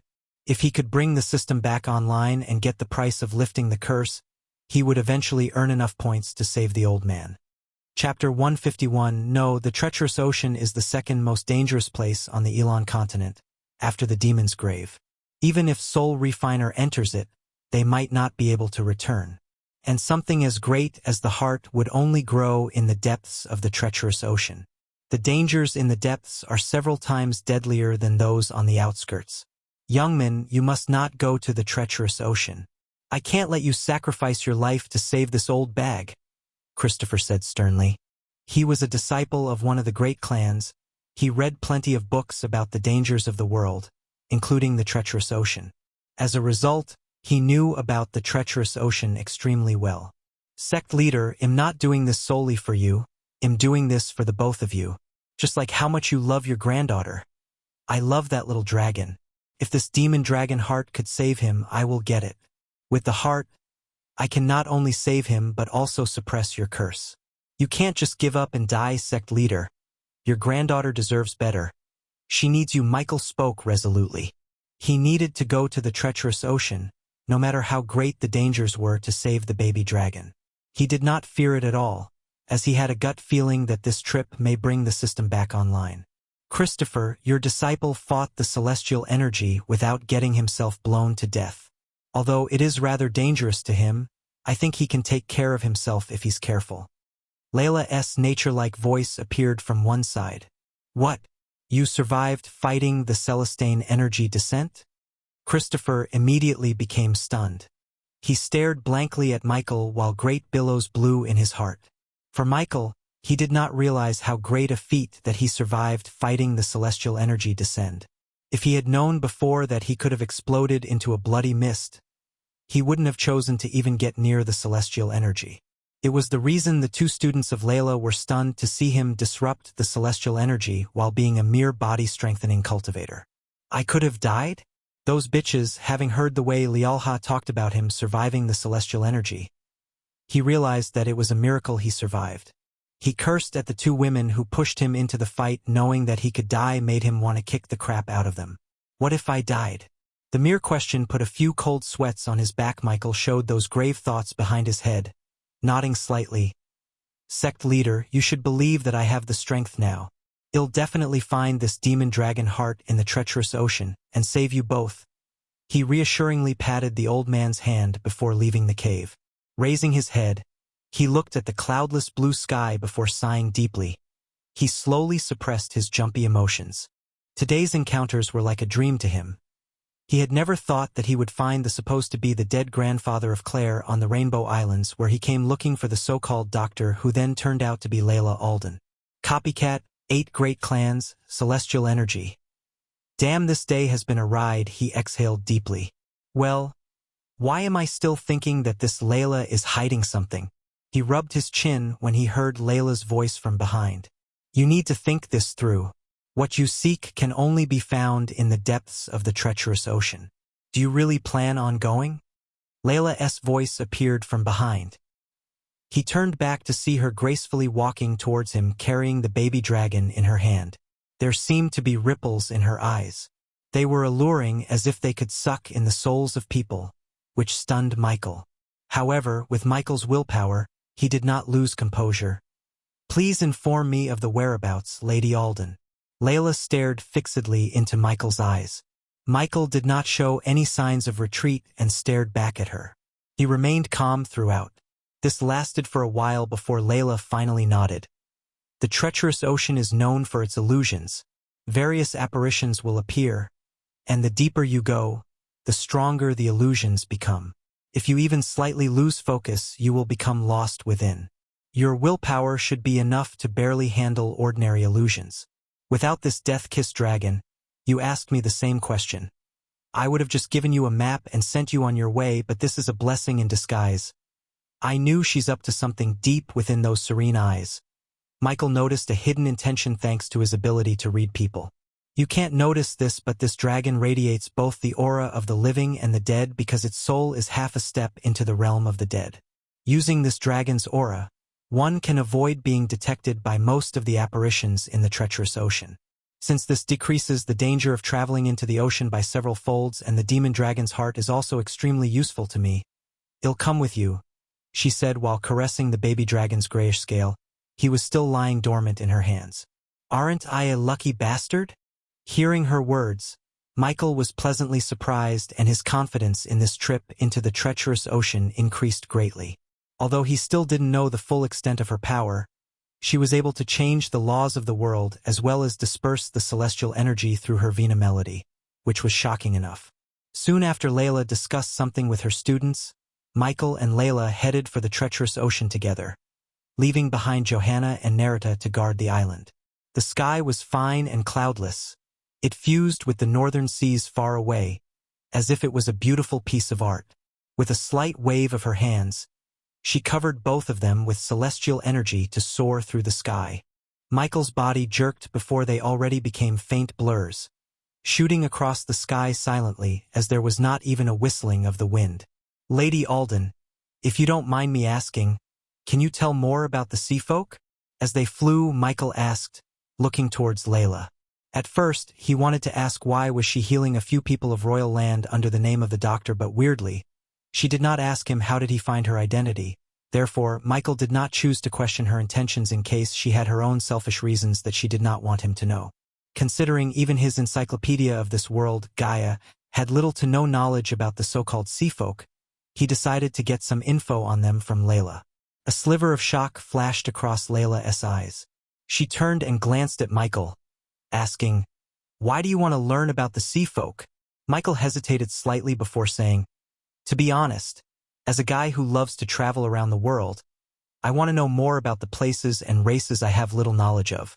People in Bredia don't have much knowledge about the sea folk race." Lady Alden, she stared at him for a moment. She could tell he was genuinely interested in knowing more about the sea folk, and since they have a long way to go, she didn't mind telling what she knew about the sea folk to pass the time. Their existence is similar to magical beasts. They also cultivate by absorbing the arch energy and can take human forms and speak human language. They don't possess intelligence any weaker than humans, either.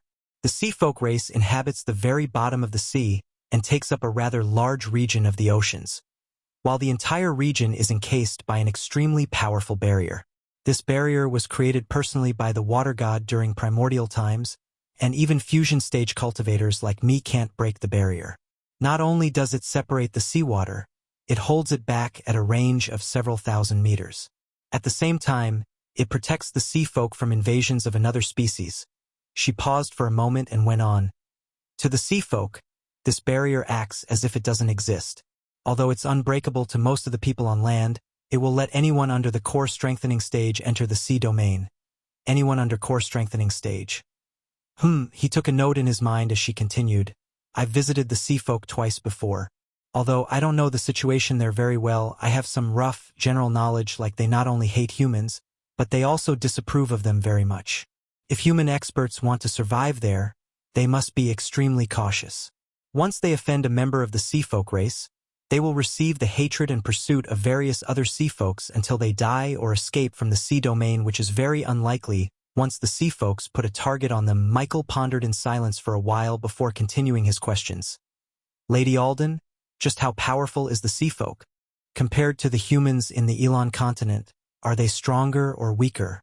The sea folk is very powerful, Layla said sternly. In the ancient times, all the races except the sea folks waged war with each other for resources, lands, and whatnot. All sides suffered great losses, and several half-immortals fell, ending their legacies. Since the sea folk never took part in these ancient wars, their strengths and legacies were preserved perfectly. Although there aren't as many half-immortals across the entire sea folk as the ancient times, it's still not something the Elon continent or the beings living on the land can match. It's just that the sea folk evolved from marine organisms, so they're only made to inhabit the sea. In the sea, it's much easier for them to achieve greater results in cultivation. But once they leave the sea, cultivation becomes several-fold more difficult. They have always stayed in the sea and have basically never come to the land. This is because the sea is their holy land. Chapter 152. The Sea Folk race is split into mainly three factions: the Water God Hall, the Sea Serpent Hall, and the Arctic Hall. These three halls combined to make one of the two great clan of sea folks.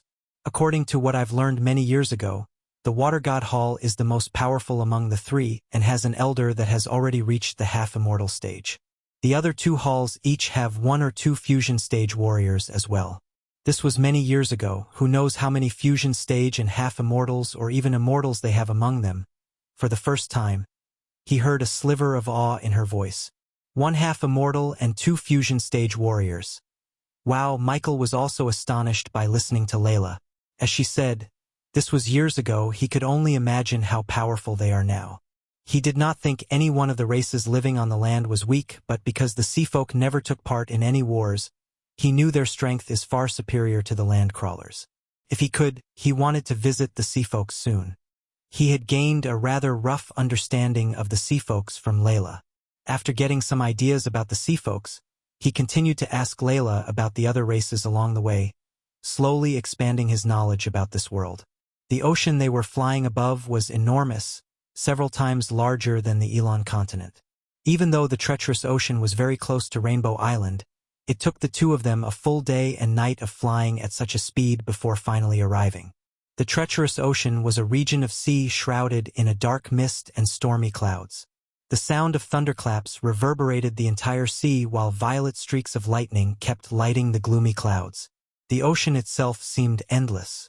Currently, Michael and Layla hovered in the sky a couple of kilometers away, staring at the mist cautiously. Layla knew that Michael's understanding of the treacherous ocean was limited, so she explained, "The real dangers of the treacherous ocean lies in an island within the thick mist. We need to pass through the mist to reach there. You must never underestimate this mist. It's extremely powerful and strange. As soon as you enter it, all your sensory abilities will be suppressed, and your vision will also be greatly affected." Michael nodded, immediately becoming vigilant. The treacherous ocean was a dangerous zone, second only to the demon's grave. He could already see his environmental scanning is being disrupted by some kind of interference. System, can you upgrade the environmental scanning? Unable to upgrade spells. The system is in safe mode.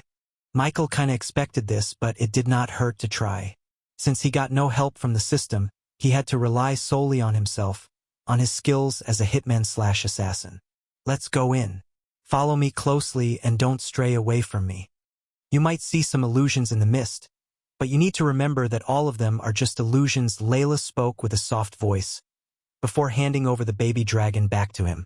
She then placed Angel's Vina into her left hand and gently played her other hand onto the strings. Seeing how cautious Layla was, Michael raised his own vigilance by taking out a few shiny bright orange pills and eating them like candy. The pills he just took were the perception pills. He concocted these pills as the new badge using a few herbs he brought from the Sky Garden. The perception pills had the ability to increase the consumer sensors and perception by approximately 4 times, and because his environmental scanning is being disrupted by the treacherous ocean, these pills helped him stay keen about the surroundings. Although the pills were not as great as the environmental scanning, taking the pills was better than nothing. It only took a couple of seconds before he felt his senses getting heightened. He turned to see even the smallest details of Layla's robes, like those few dust particles on the robes, the teeny-tiny birthmark on her slender neck that he didn't notice before. "Lady Alden, you want some?" He quickly stopped checking her out and asked her. "No, thanks," she gently shook her head. He shrugged, putting the baby dragon into his pocket, and moved closer to Layla before they slowly flew towards the fog together. As soon as he entered the fog, Michael felt like he had stepped into another world.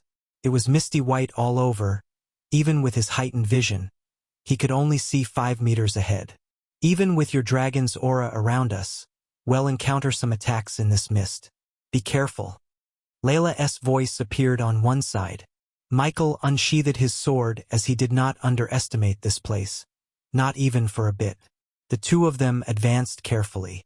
They did not travel very fast, while the light in their eyes flickered, carefully observing the surroundings. At that very moment, a white light suddenly appeared, shooting like a lightning bolt towards Layla. "Be careful," Michael cried out, directly slashing his sword at the light. Ding! However, Layla's reaction speed was faster than Michael's. The finger she had placed on the Vina strings plucked gently, and a note rang out. It turned into a sound wave, colliding with the white light before Michael's sword could cut it. The ball of white light turned into a pile of dust and fell from the sky without any sound. Michael stared blankly at the pile of dust. "What is that?" Just a moment ago he did not manage to see what the ball of white light was. "Those are mutated fish that inhabit the nearby water.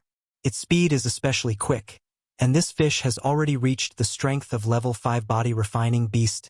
Layla spoke indifferently. She clearly had an extremely great understanding of the place. Hearing this, Michael was secretly shocked. People like Victoria were boasting about their cultivation speed when they were at the level 5 body refining stage, but here even a mere fish was at that exact level. A cultivator could manage to easily kill the fish just how Layla did, but Michael knew if those fishes came to attack with hundreds of its friends, they would be in deep trouble. Coupled with the limited vision thanks to the mist, even a core formation warrior could be killed if hundreds of these fishes attacked together. The two of them continued their way in the mist. After the attack from the weird fish earlier, he became even more watchful of his surroundings. The last time he checked, the responsive shield was still working, therefore, he did not need to worry about the attacks of anything under body strengthening stage level 6. However, he could tell that he's going to meet stronger foes further down in the road. As they advanced deeper and deeper, the weird mist also became thicker and thicker. Michael's heightened range of vision had already shrunken to 2 meters. Crossing the 2 meters, he could see nothing but the misty white screen.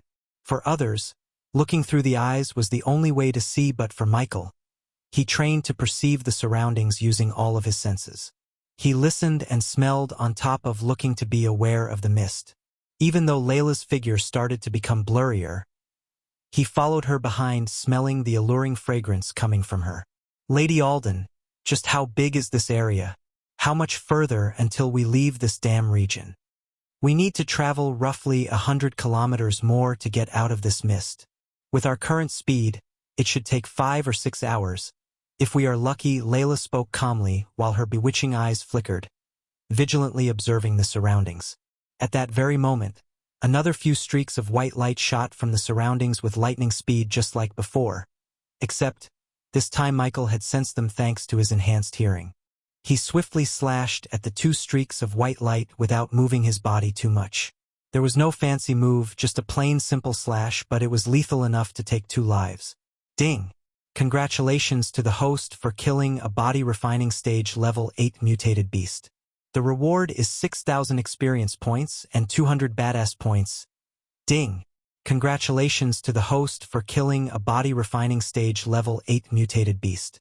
The reward is 6,000 experience points and 200 badass points. Soon, the 2 white streaks of light turned into dust, falling near his feet. Just as he lifted his sword to kill the rest of them, a clear note suddenly rang out. It turned into a visible sound wave that expanded into the surroundings. As the streaks of light came into contact with the sound wave, they immediately turned into a pile of dust, ripped apart by the Vina note.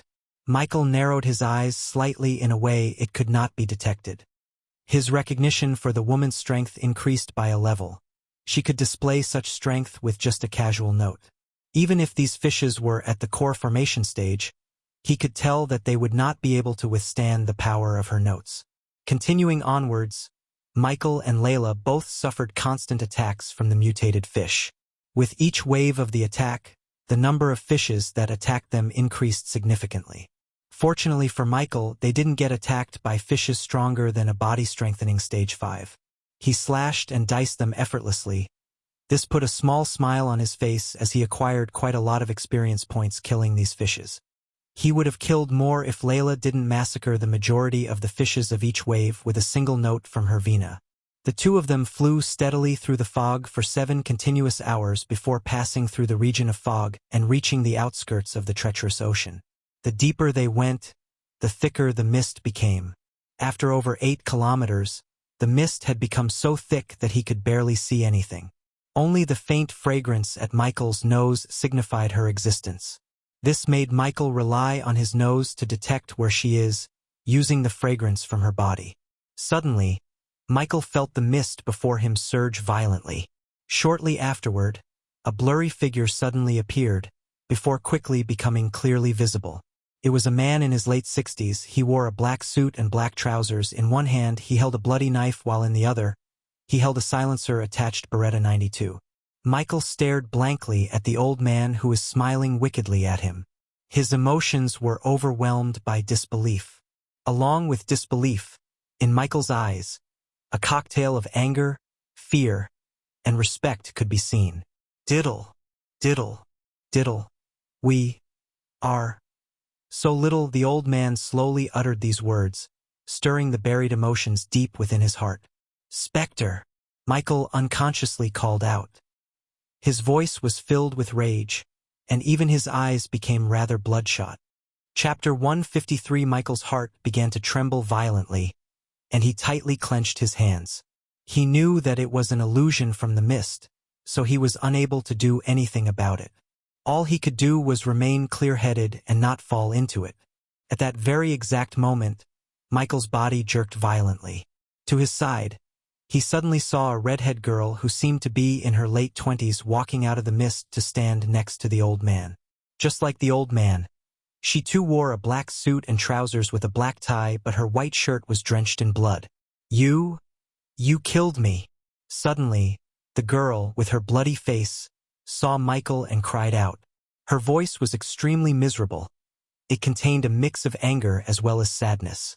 Soon after the girl, more and more black-suited people drenched in blood appeared out of the mist.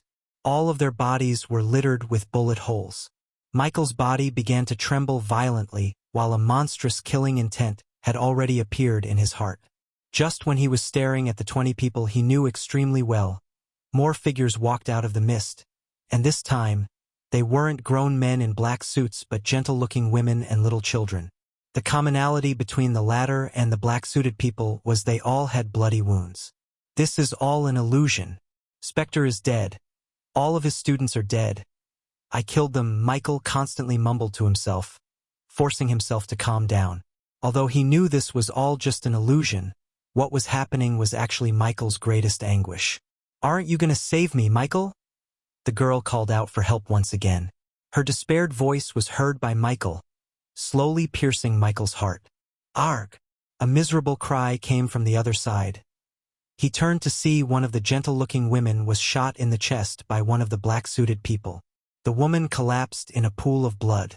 Her clothes were dyed red by the blood, and even the ground had become red. The children were screaming in horror, but it just put a wicked grin on the black suit man's face as he slowly made his way towards the children like a tiger hunting a group of helpless rabbits. "Michael! Michael! Save them!" The woman who got shot by the man looked towards Michael lifelessly and spoke weakly. The light in her eyes was quickly disappearing, soon becoming dull. In the end, she laid on the ground, unmoving. Michael's heart trembled greatly, while overwhelming anger and sadness clenched his heart. 2 streaks of sorrowful tears flowed from his eyes without any control. Although he trained himself to overcome the emotions, he failed to keep himself calm seeing the sight in front of him. It was an unimaginable mental blow to Michael to see the orphanage he grew up getting slaughtered by the black suit man. After he cleansed the arms-dealing operations that put him in the path of becoming a hitman, he killed every single person who had a link to the criminal organization that ran the orphanage. It was his training. After cleansing the orphanage, he really thought the orphans there could have a better life than him. Yet it was the same man who trained him who ordered the massacre of his orphanage. Knowing that he was the reason for their deaths was Michael's greatest grief and regret. The illusion conjured by the mist had already deeply affected Michael. "I asked you to kill one kid, only one ghost. If you hadn't refused, they would have been alive right now, well except for that one kid, Spectre," the old man said, playing with his pistol. The sight of his smiling broke the barrier that's suppressing Michael's anger. "Arg!" Michael roared powerfully at the sky. The sound was earth-shaking, resounding in the entire region. With the roar, an immense murderous aura, along with extremely dense killing intent, began to radiate from his body. The arch-energy in his body poured steadily into the sword, causing it to glow brightly with its dark light. Afterward, Michael swung it towards the old man who was smiling at him. Thrum! Suddenly, a loud and clear Venus sound, like a huge bell, appeared. A powerful sound wave with visible ripples collided with the sword in his hand, and the powerful strike directly forced the sword to bounce backward. Not only did the bell-like sound block Michael's attack, but the remaining sound waves also entered Michael's mind, collided with his spirit like a boulder, causing Michael to feel like his head was exploding. He could not help but cry out painfully. Just mere, inferior illusions got you good. This is only the very outskirts of the treacherous ocean. There are more powerful illusions further on in. I really wonder how you're going to handle those. Layla's cold voice suddenly appeared in Michael's mind. Michael immediately snapped back to reality. A moment ago, when he had swung his sword at the enemies that killed his orphanage, he actually swung the sword at Layla, not at the old man. The illusions here really are powerful, Michael mumbled gently. His emotions, affected by the illusions before, slowly began to calm down. The illusion wasn't strong, your mental state is too weak. The illusion sucked you in so easily. It originates from your heart and mind. If your heart and mind are flawless and free from worries, how would a mere illusion affect you? This illusion can be considered as the weakest type. There'll be more powerful ones once you enter the treacherous ocean. Layla spoke coldly. Looks like I'm overestimating you. Perhaps coming to the treacherous ocean with you was the wrong decision. She didn't change her cold tone at all. Her words really bothered him, but he agreed with her. Although he trained himself to suppress his emotions, he did not achieve perfection as Spectre. He couldn't be even compared with Layla in mental power. After all, he was still too young. Even with his 2 lifetimes combined, he was less than 60 years old. Meanwhile, people like Layla were people who had lived for centuries with enough descendants to form a large house. Michael may overcome them in terms of talent because of the system, but he was nowhere close in terms of life experience. The illusion was able to mess him up too much because of the bond he had with the orphanage and the people who lived there. Michael treated them with too much importance, practically viewing them as more important than his own life at one point in his life. He had clearly known that the images in the mist before were illusions, yet he still could not help but fall for them. Michael still was unable to endure the things happening despite knowing it was all fake. That day, he lost everyone who knew the real him. After that day, he became Ghost.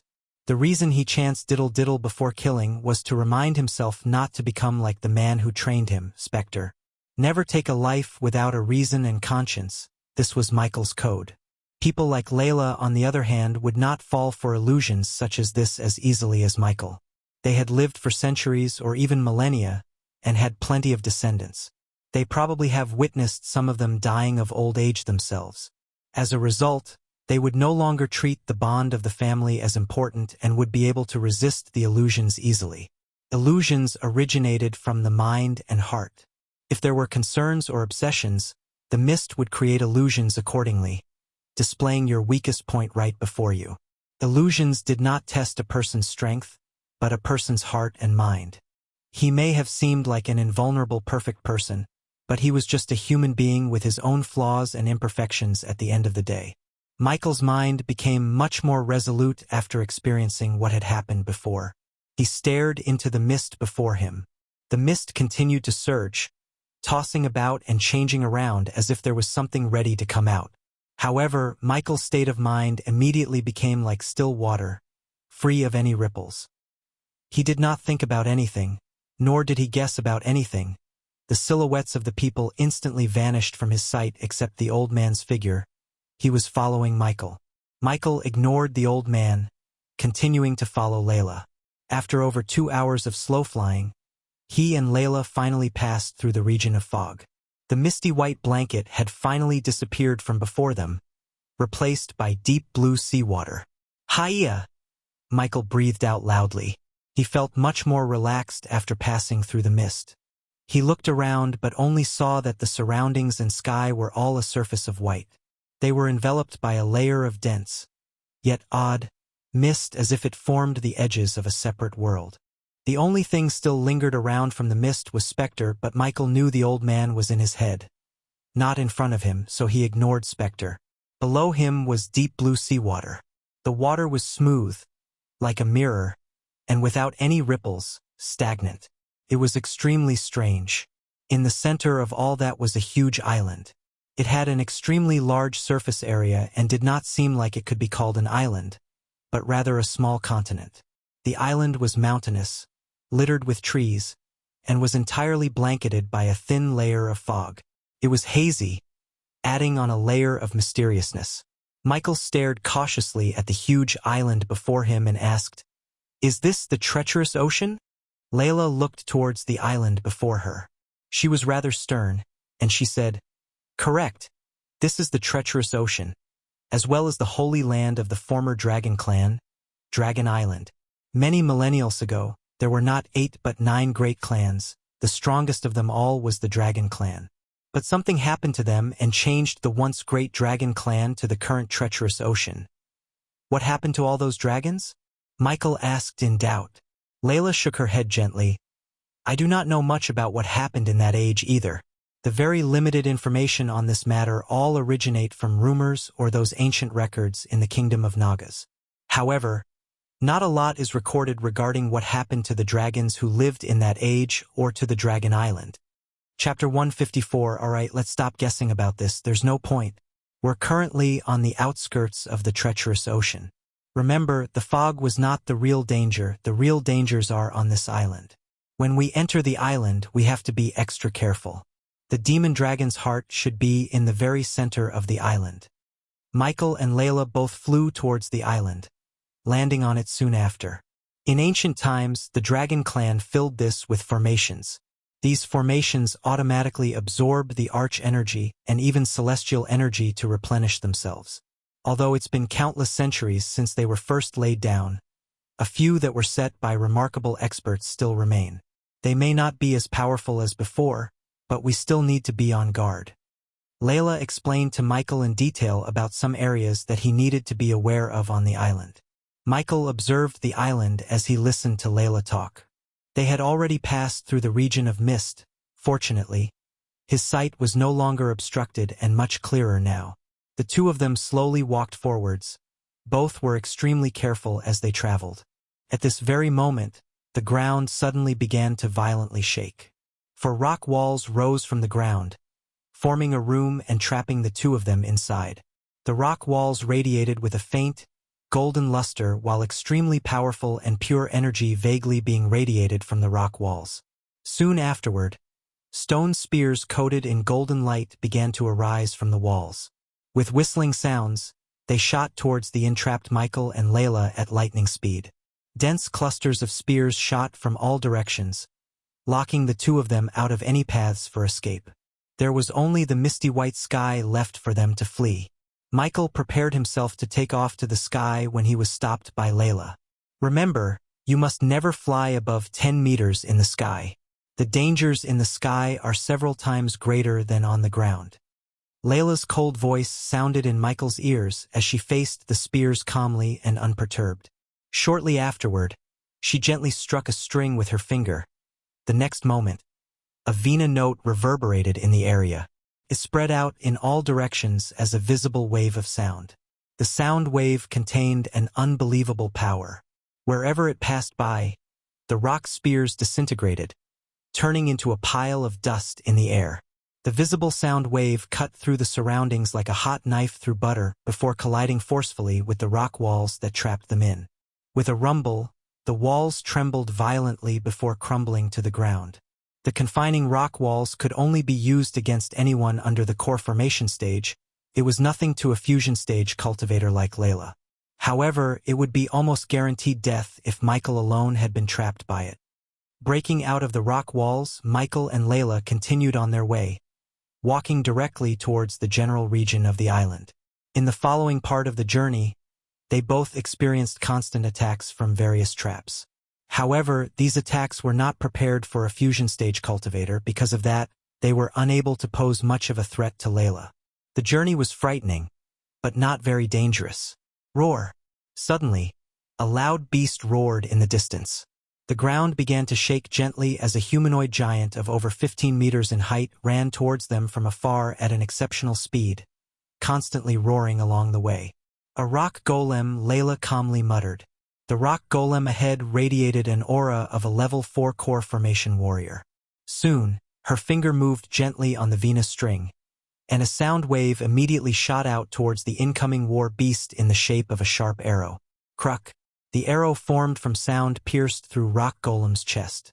Rock Golem's overwhelmingly powerful defense was akin to soft butter before it, and the arrow punched a head-sized hole with no difficulty. Yet no blood flowed out. The Rock Golem seemed to feel no pain, continuing onwards towards the two of them with great steps as it roared mindlessly along the way. Layla remained the same as before. Her white, elegant hands constantly danced around on the strings of her vina, producing beautiful sounds by playing it. With each note, a powerful sound wave shot out with lightning speed and struck Rock Golem's body. The Rock Golem did not dodge at all and continued in its charge towards the two of them in a straight line. Meanwhile, its huge, 15-meter-tall body was now riddled with holes while its head was already smashed to smithereens.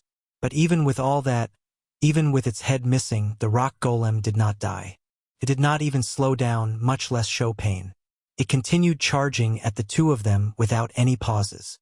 Witnessing something so huge and dangerous as the golem, he felt grateful towards Layla because he knew he had a very slim chance to defeat the golem. Well, the number 1 hitman of the world is hiding behind a woman. I thought I taught you better. The old man laughed at Michael, but he ignored the old man's ridicule. Gentle vina sounds, concealing killing intent within, constantly rang out. Layla's gaze remained calm throughout. Her right hand danced about on the Venus strings, sending out waves of powerful sound at the huge rock golem. Rock golem's injuries became even worse after receiving such dense attacks. Its two limbs were quickly severed, while a large portion of its chest shattered.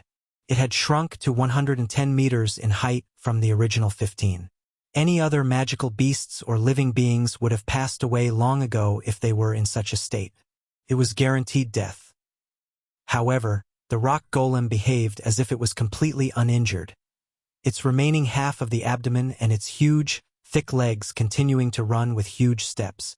Each and every step caused the ground to tremble constantly.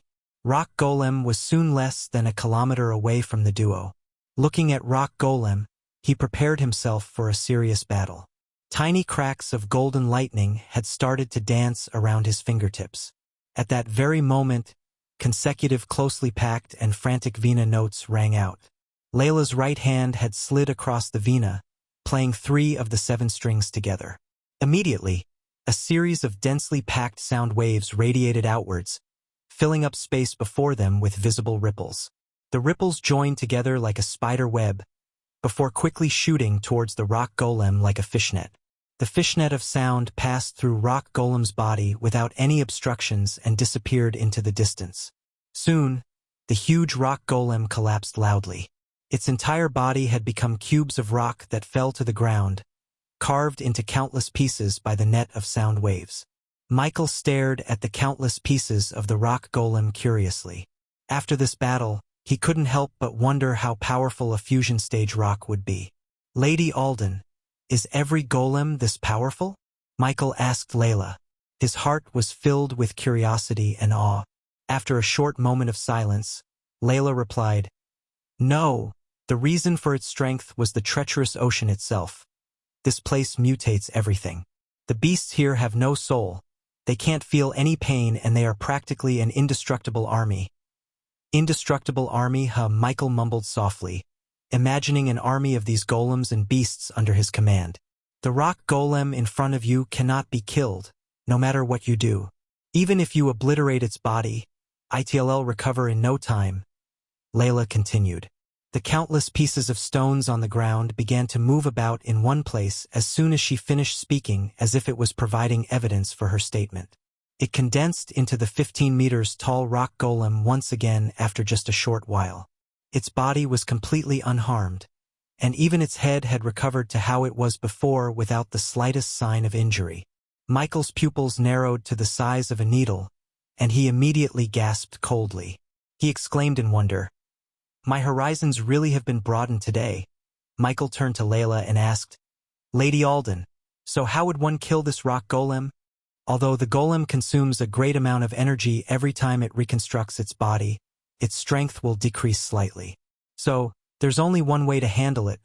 Kill the golem until it's used up so much energy that it can't rebuild its body, Layla said.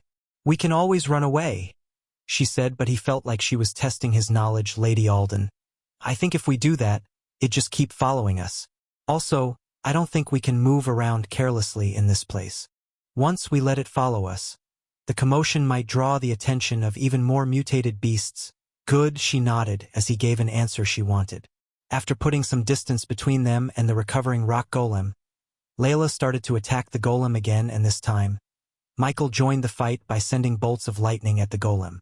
Under their teamwork, the rock golem did not last very long at all before being obliterated once again. However, its body quickly began to rebuild once again. It gave out an earth-trembling roar and attacked them mindlessly. For Layla, Golem's moves were slow, but it was an entirely different matter for Michael, who was just a body-strengthening stage cultivator. However, the perception pills and his natural instincts came to the play as he continued to evade Golem's punches until it was obliterated completely. The rock golem was destroyed into countless pieces of stones by Michael and Layla time after time. Its strength decreased greatly every time it rebuilt its body. After killing it a dozen or so times, the rock golem was finally unable to restore its body due to the overconsumption of energy. Its diced body parts lay scattered on the ground. Since Layla was the one who dealt the final blow every time, He did not get any badass points or experience points at all, but he valued his life more than the badass points or experience points. Layla walked over leisurely from afar with her Vina in her arms. She did not even look at the rock golem. Let's go. The commotion from before was too loud. Other magical beasts are probably going to rush over here very soon. Look at you, running away like a chicken. The old man's figure appeared again behind him and snickered before they left the area. Chapter 155. Michael glanced deeply at the countless pieces of stones of the golem. He did not say anything and silently followed Layla away. Just as the two of them traveled several kilometers, they immediately felt several powerful presences appear behind them. They were all from magical beasts and golems that had reached the core strengthening stage. Not too long afterward, another dozen or so weaker presences appeared from behind, all of which were at the core formation stage. Michael looked back. Through the thin mist, he could see several human figures and silhouettes of huge magical beasts currently pacing mindlessly around the golem. Michael understood that they were the same as the golem, Bions that were made an unknown number of years ago by the Dragon Clan. They had neither intelligence nor souls and moved about according to their instincts. Come closer and keep the death-kissed dragon's aura around us and don't make any signs to alert them. We may not fear them, but getting tangled with them will be problematic. Layla whispered to him. Lady Alden, I can vaguely see humanoid creatures back there.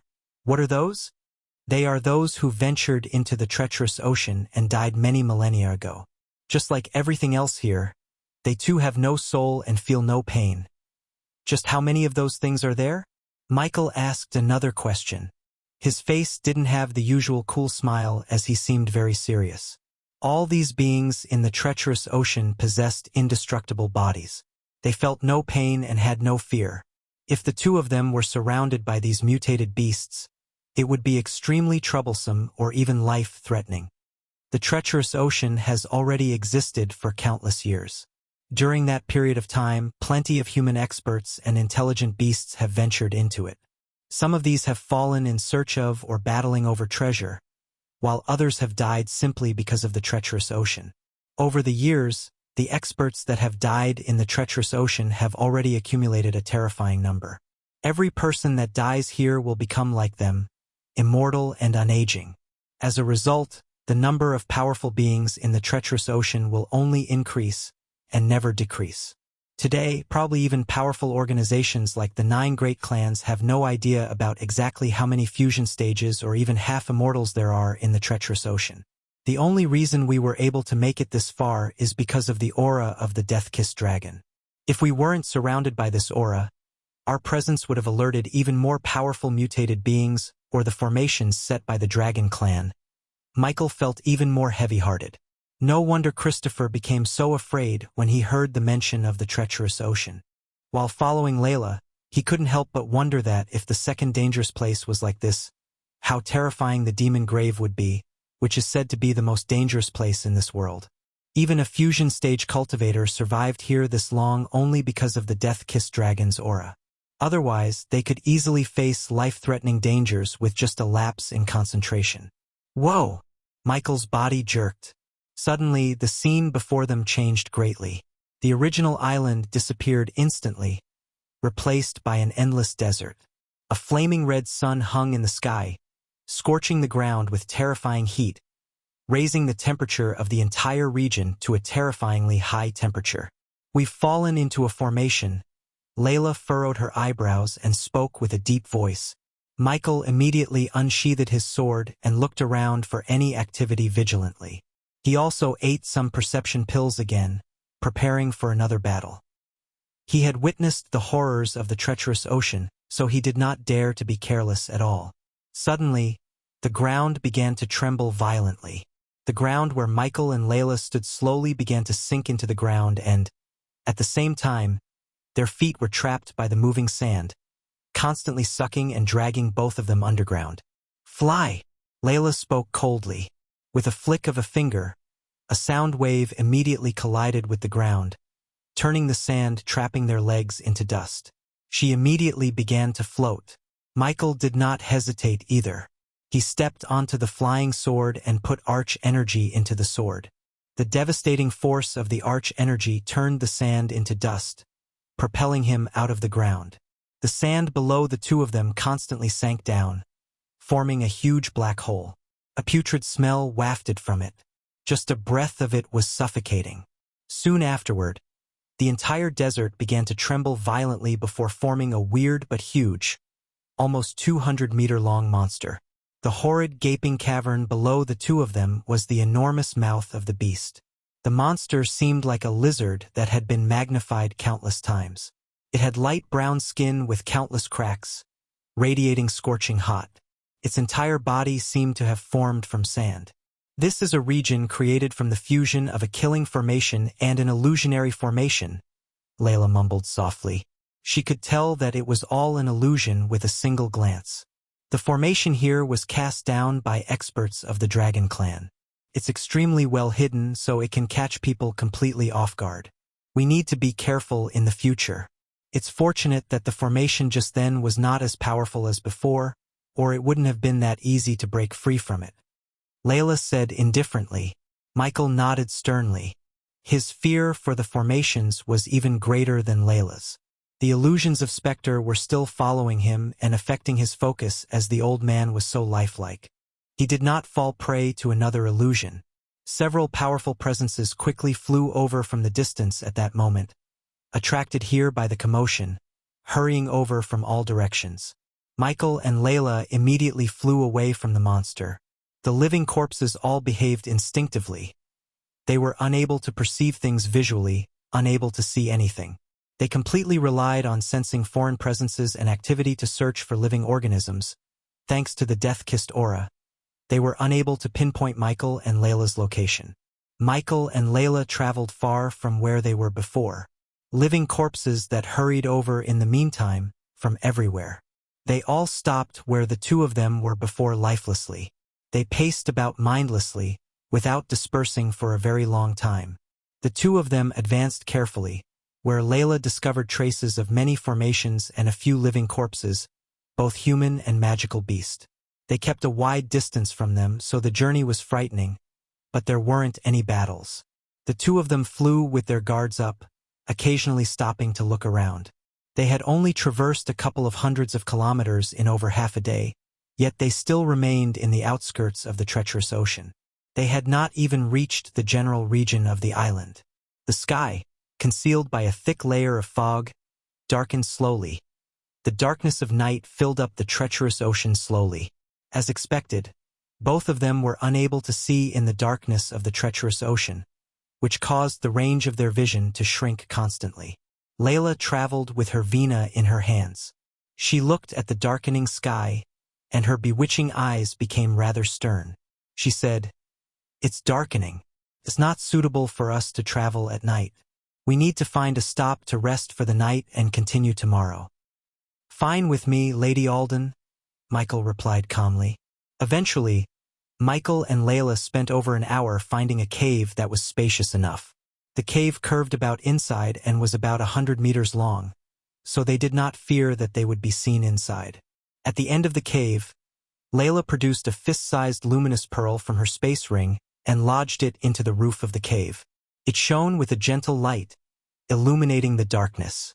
In the treacherous ocean, the living corpses were extremely sensitive to any ripples of energy ripples as well as objects that never usually appeared in the treacherous ocean. This was why they could not light a fire.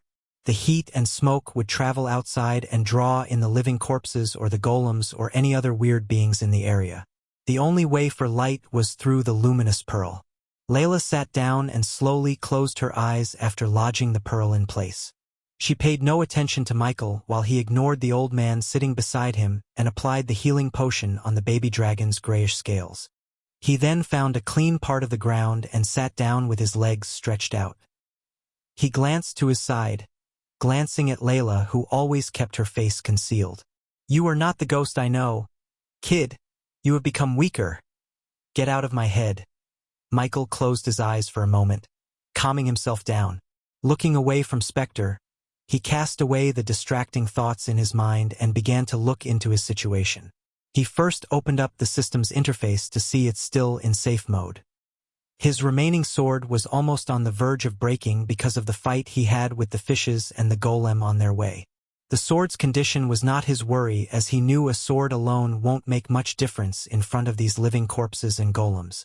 He needed to depend on the baby dragon's death-kissed aura and Layla to survive this place.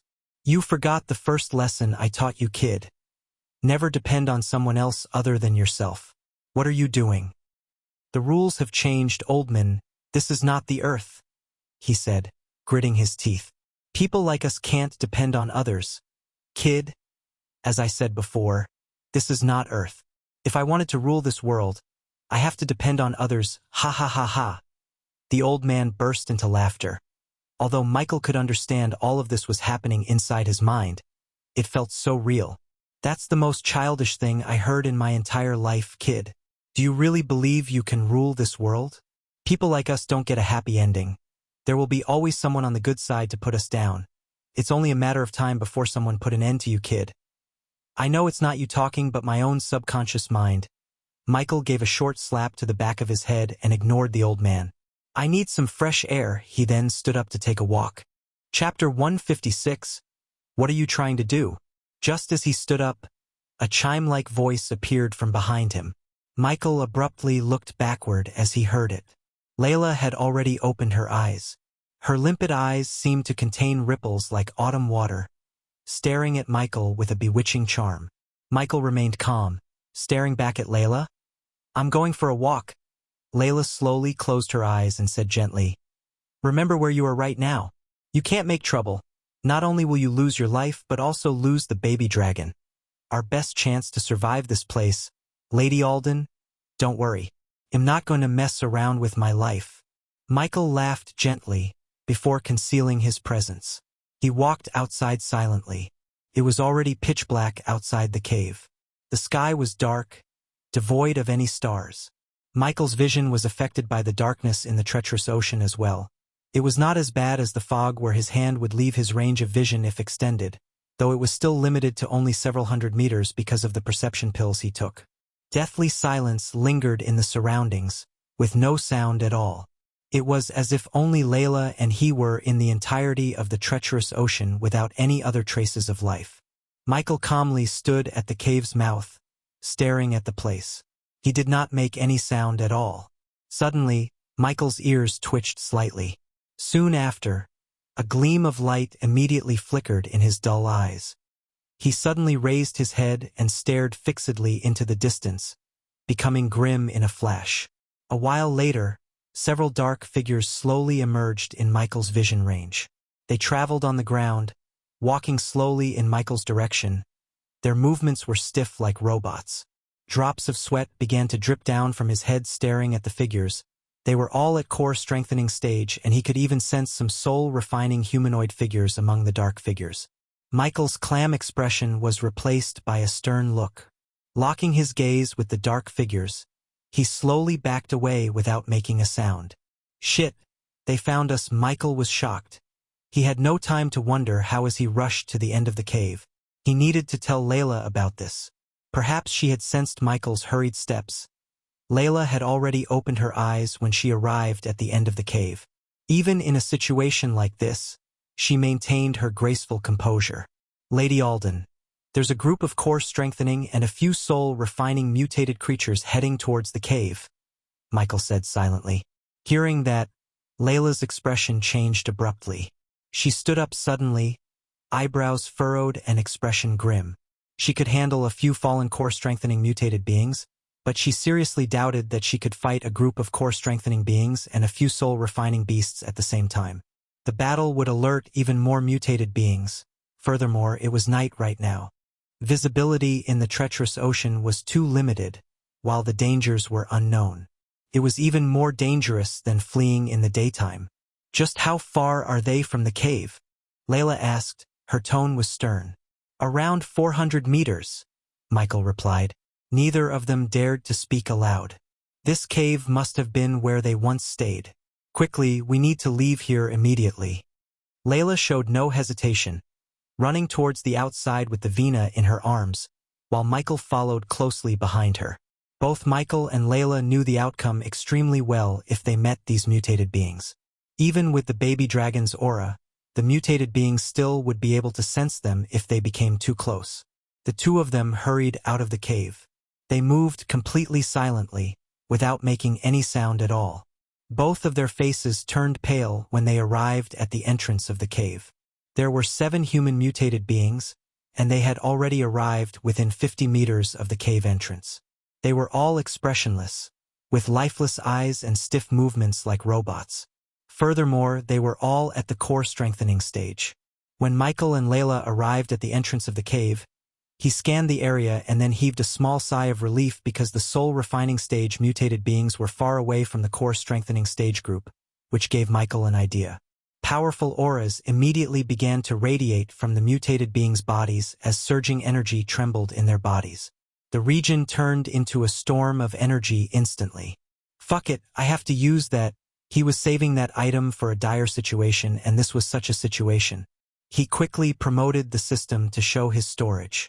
Inside the dark bluish system storage, a vial radiating golden rays of light appeared in front of his eyes. It was the healing potion he got by opening his first gift box after coming to this world. Refer to Chapter 3 if you have no idea what I'm talking about. He received 2 healing potions, and because he had no other way, he used one to save Raylene and her baby. The one in front of him was the last healing potion that could make him immune to any attacks for 2 full minutes. He knew 2 whole minutes of immunity is a super op thing, and now is the time to use the potion. Lady Alden, do you have a sword or anything like that to fight these things? To get the most out of the healing potion's effects, he needed a good sword or a weapon to kill these mutated beings. The sword on his back was in no condition for another life or death battle. Why? You are not strong enough to fight them. Trust me, Lady Alden. I have a way, seeing no other way, and the confidence in his eyes. She flicked her wrist as a bunch of swords and spears appeared on the ground before Michael. All of the weapons that just appeared were either epic or rare. He did not have time to study them to pick the best. He just picked 2 swords with brown hilts and silvery blades. Of course, they were epic weapons. She creased her brows, having no idea of what's he planning. Lady Alden, use your strongest attacks on the mutated beings I'm targeting and try to keep the others from me. Don't come closer to them. Use the distance to your advantage, and after exactly 2 minutes, we make a break for it, hopefully before any soul refiners appear. That's my boy. The old man beside Michael clapped. Layla, on the other hand, furrowed her brows. You're going to fight them head-on? You have no chance of winning. Roar. All the mutated beings produced monster-like roars at the same time. They no longer remained like before with the roar, becoming much more nimble. With a few blurs, the 7 core strengthening warriors charged at Michael and Layla. I got this. Just after these 3 words escaped his mouth, Layla saw him take out a golden color elixir and finish it in one gulp. Our time starts now. In a blink of an eye, Michael turned himself into a bolt of lightning and dashed forward, targeting one of the muted beings. The arch energy in Michael's body flowed steadily into the 2 swords in his hands. He used the lightning dash, arriving before one of the core strengthening stage warriors instantly in the form of a blur. He stabbed the sword that radiated with the energy of destruction into the corpse's chest with lightning speed. The living corpse did not show any intentions of dodging as it faced Michael's attack. It paid no attention to Michael's sword, directly throwing a punch at him. His mastery over swords and nimble body let him easily dodge the attack. Cruck. One of the swords passed through the person's chest without any obstructions, reappearing on the other side. Again, there was no blood or even any signs of pain on the person's face. Meanwhile, his fist continued towards Michael with great strength. Michael used the lightning dash, dodging the punch in a blink of an eye. He quickly evaded to the side, slashing the person using both of his swords. They directly chopped away half of the mutated person's chest, leaving only half of his body connecting the upper torso and lower half. He did not stop from cleaving its body into 2 halves but continued to slice and dice the body. Ding! Congrats to the host for killing a core strengthening stage level 7 mutated being. The reward is 90,000 experience points. Wind blast, ignoring the notification. He raised his hand, shooting a wave of forceful wind from his palm to send the diced body parts flying in all directions. At this very moment, Another two core strengthening stage warriors attacked Michael at the same time from the side. Their attacks were extremely simple, bluntly hurling their fists without any fancy tricks. Ding! Suddenly, two visible notes of music pushed the mutated beings away from Michael and disoriented them, and the music was powerful enough to rip off the mutated beings' hands off, allowing Michael to slice and dice them before wind blasting them to far away. Ding! Congrats to the host for killing a core strengthening stage level 7 mutated being. The reward is 90,000 experience points. Ding! Congrats to the host for killing a core strengthening stage level 7 mutated being. The reward is 90,000 experience points. The falling of the three mutated beings did not stop the rest of them from attacking Michael. They all targeted mainly Layla because she was the strongest and wasn't covered by the Death-Kiss Dragon's aura. However, this didn't stop them from throwing a few killing blows at Michael. Pulch! Pulch! Layla saw he was punched in the face and the chest by two mutated beings, but before she could actually react, he swung his whole body and slashed the two of them like their punches did not hurt him at all. She was stunned by the sight because a normal body-strengthening stage cultivator could have survived those punches. She was sure of it. Ding! Congratulations to the host for successfully being a badass. The reward is 10,000 badass points. The two swords swept through the air as a black streak of light with a destructive aura, severing their heads. He had directly bisected two mutated beings. As expected, even with severed heads, they quickly approached Michael, directly kicking at him. Ding! Ding! At the same time, two more musical notes cut their bodies further before Michael sliced them up again. Ding! Congrats to the host for killing a core strengthening stage level 7 mutated being. The reward is 90,000 experience points. Ding! Congrats to the host for killing a core strengthening stage level 7 mutated being. The reward is 90,000 experience points. Congratulations to the host for leveling up. The current level is Body Strengthening Stage Level 6. Chapter 157. Michael remained expressionless regardless of reaching the next level. Layla's musical notes again crushed the mutated being closer to Michael, but still, it couldn't stop it from punching him in the chest. Just like before, the punch did not affect him at all. Michael felt like he was being hit by a huge hammer, yet thanks to the healing potion, he experienced no pain. Swiftly, his right hand moved, slashing the mutated being, who just punched him countless times at devastating speed. The densely packed blurs seemed to form a closely knit net, enveloping the mutated being's body parts layer after layer. Michael exhibited the full power of his sword mastery. In that very moment, he had thrust his sword out over 100 times with unbelievable speed. Right now, the closely knit net seemed to become like a meat grinder, directly shredding the mutated being into countless pieces of dried flesh. Although the mutated beings were core strengthening stage warriors, they couldn't fight with their best because of the teamwork between Michael and Layla. Besides, they had no weapon and were unable to use the arch energy. Since these mutated beings had no functioning brain, they did not even have the most basic awareness for dodging or resisting. All they knew was to attack outsiders with their fists, to slaughter the outsiders. In a nutshell, these were all like netherils. As a result, the strength of the mutated beings was far from the time they were alive.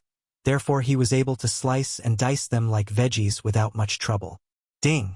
Congrats to the host for killing a core strengthening stage level 7 mutated being. The reward is 90,000 experience points. Finishing off the mutated being, Michael immediately used the lightning dash, disappearing instantly. Just when Michael disappeared, two fists brutally spaced into the empty space he was before. The power created a sonic boom. Plop! Suddenly, a visible note clashed with the mutated being behind Michael, easily severing the limbs. Again, Michael sliced the body before wind blasting the pieces far away, so the pieces won't reform quickly in front of him. Unexpectedly, more mutated beats appeared out of nowhere, surrounding them. Michael already felt the effects of the healing potion fading away little by little. Congratulations to the host for leveling up. The current level is Body Strengthening Stage Level 7.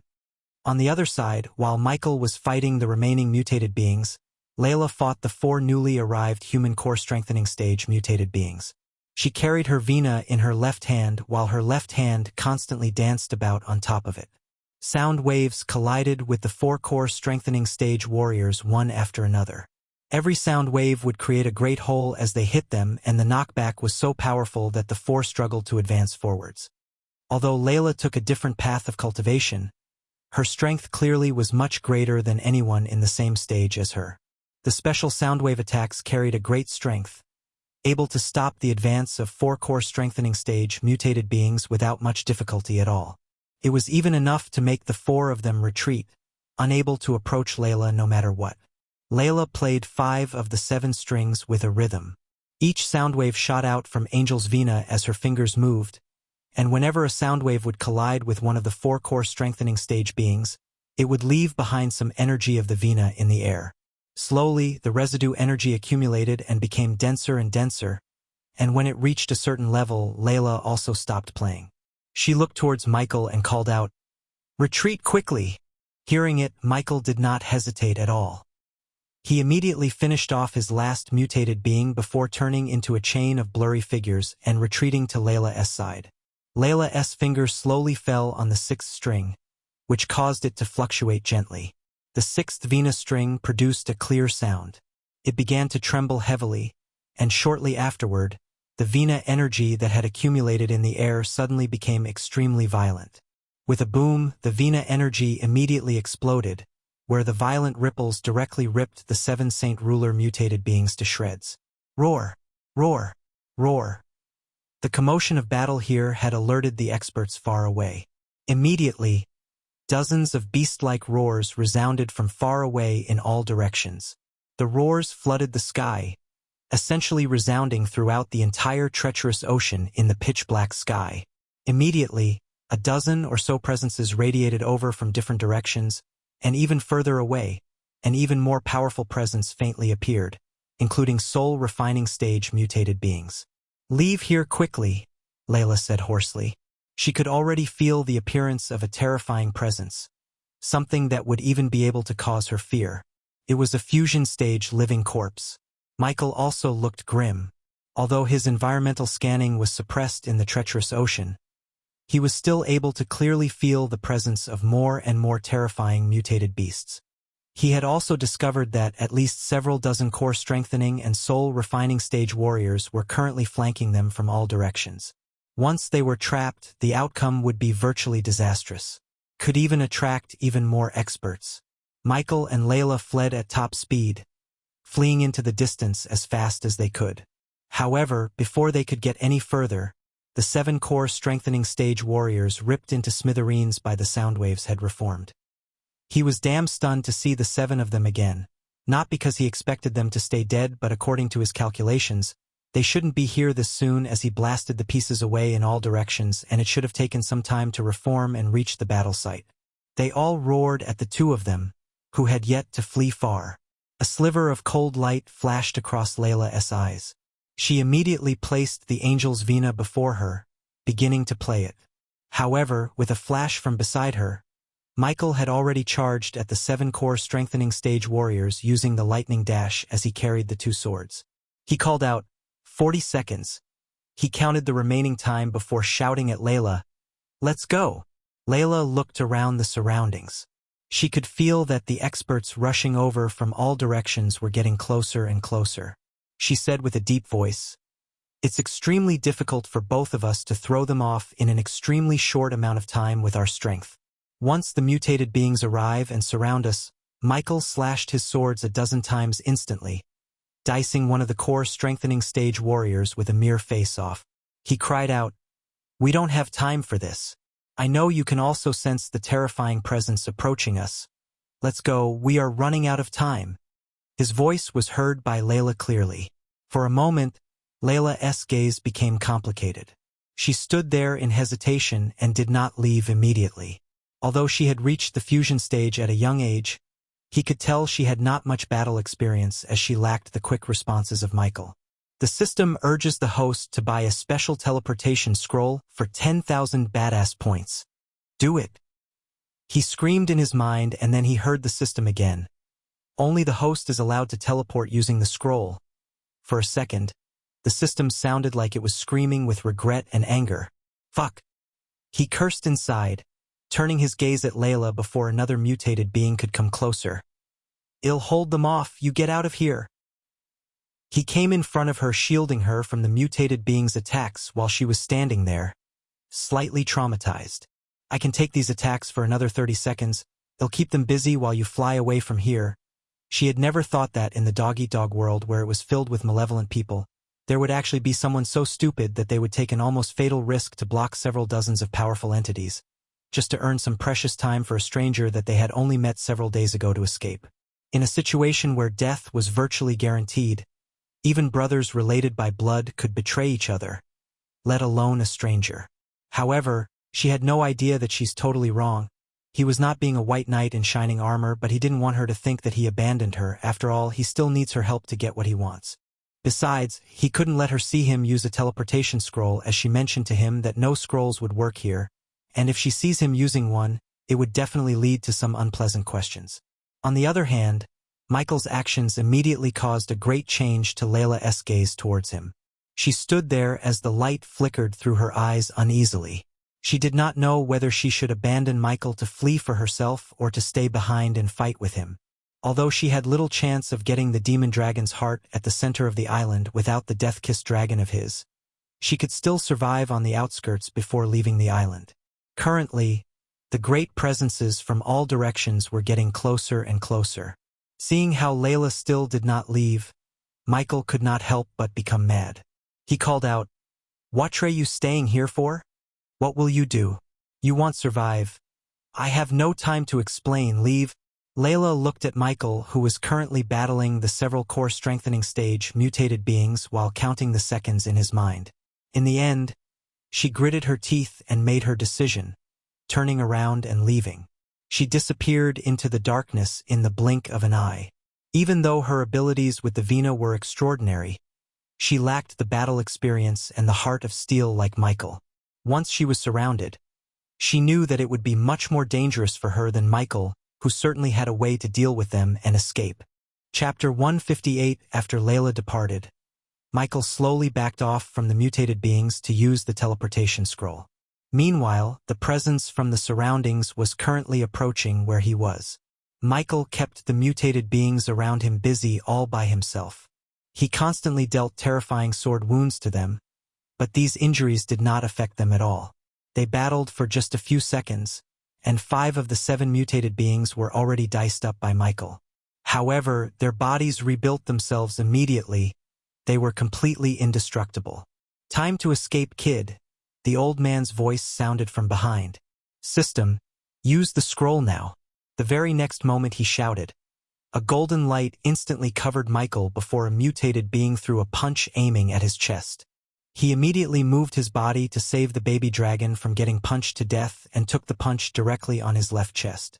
Currently, the violet-dressed Layla stood several kilometers away, staring in Michael's direction, showing mixed expressions on her face.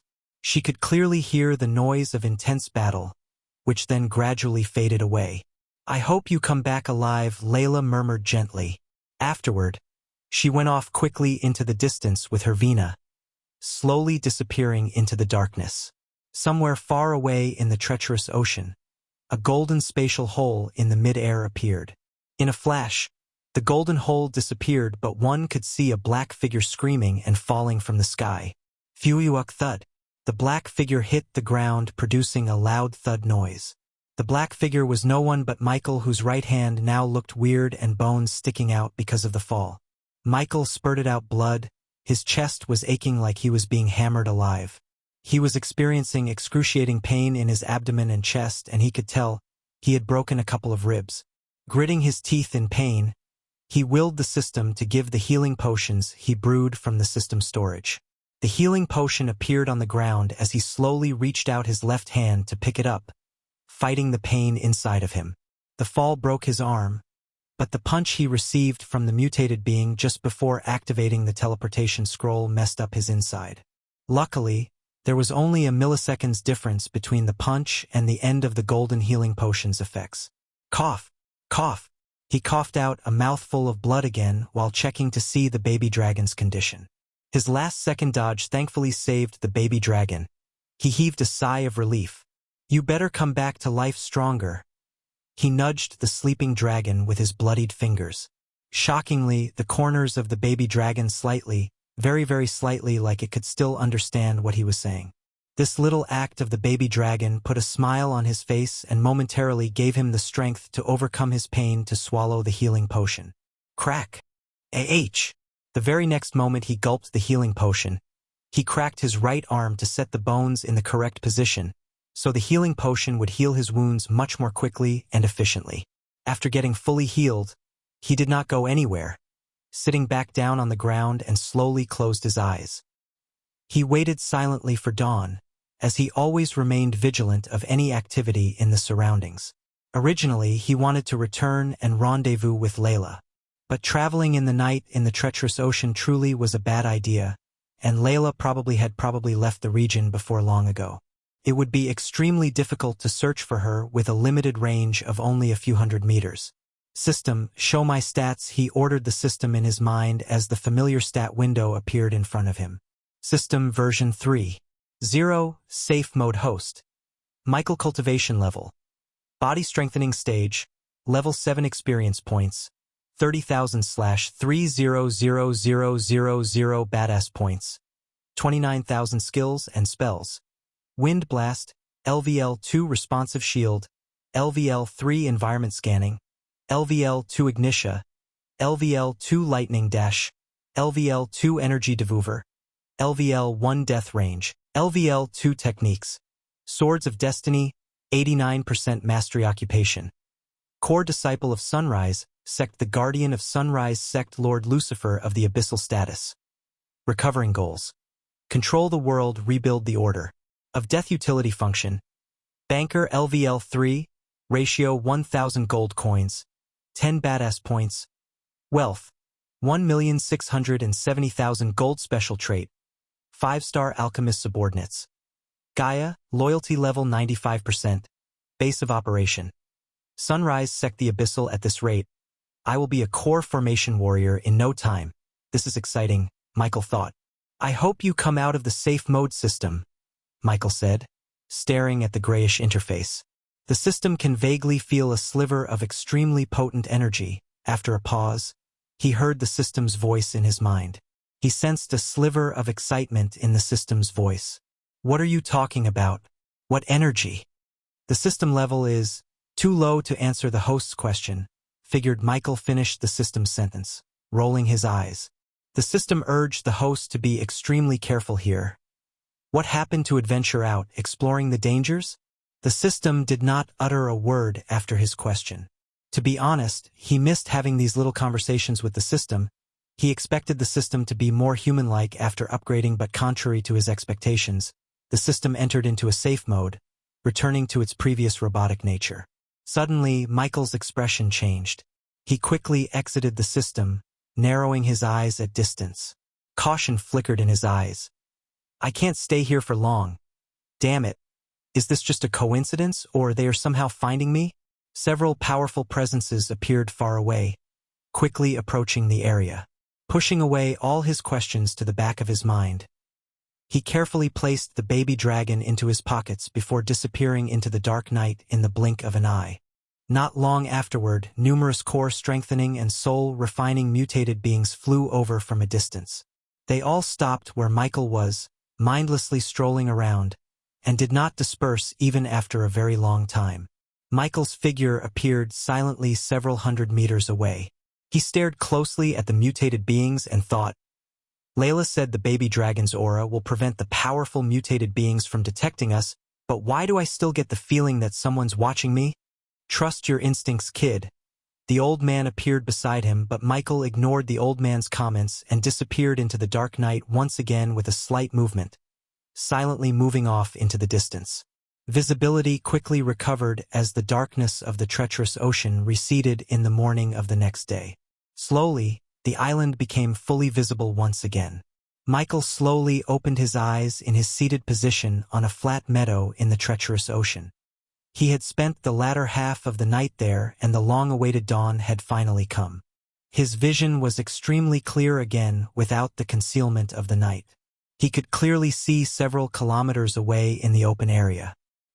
He did not stay here much longer. following the signs of battle from the night before to continue on his way towards the depths of the treacherous ocean. He hoped he could find Layla, who he had been separated from. Only by traveling together he could survive this place and get what he wants.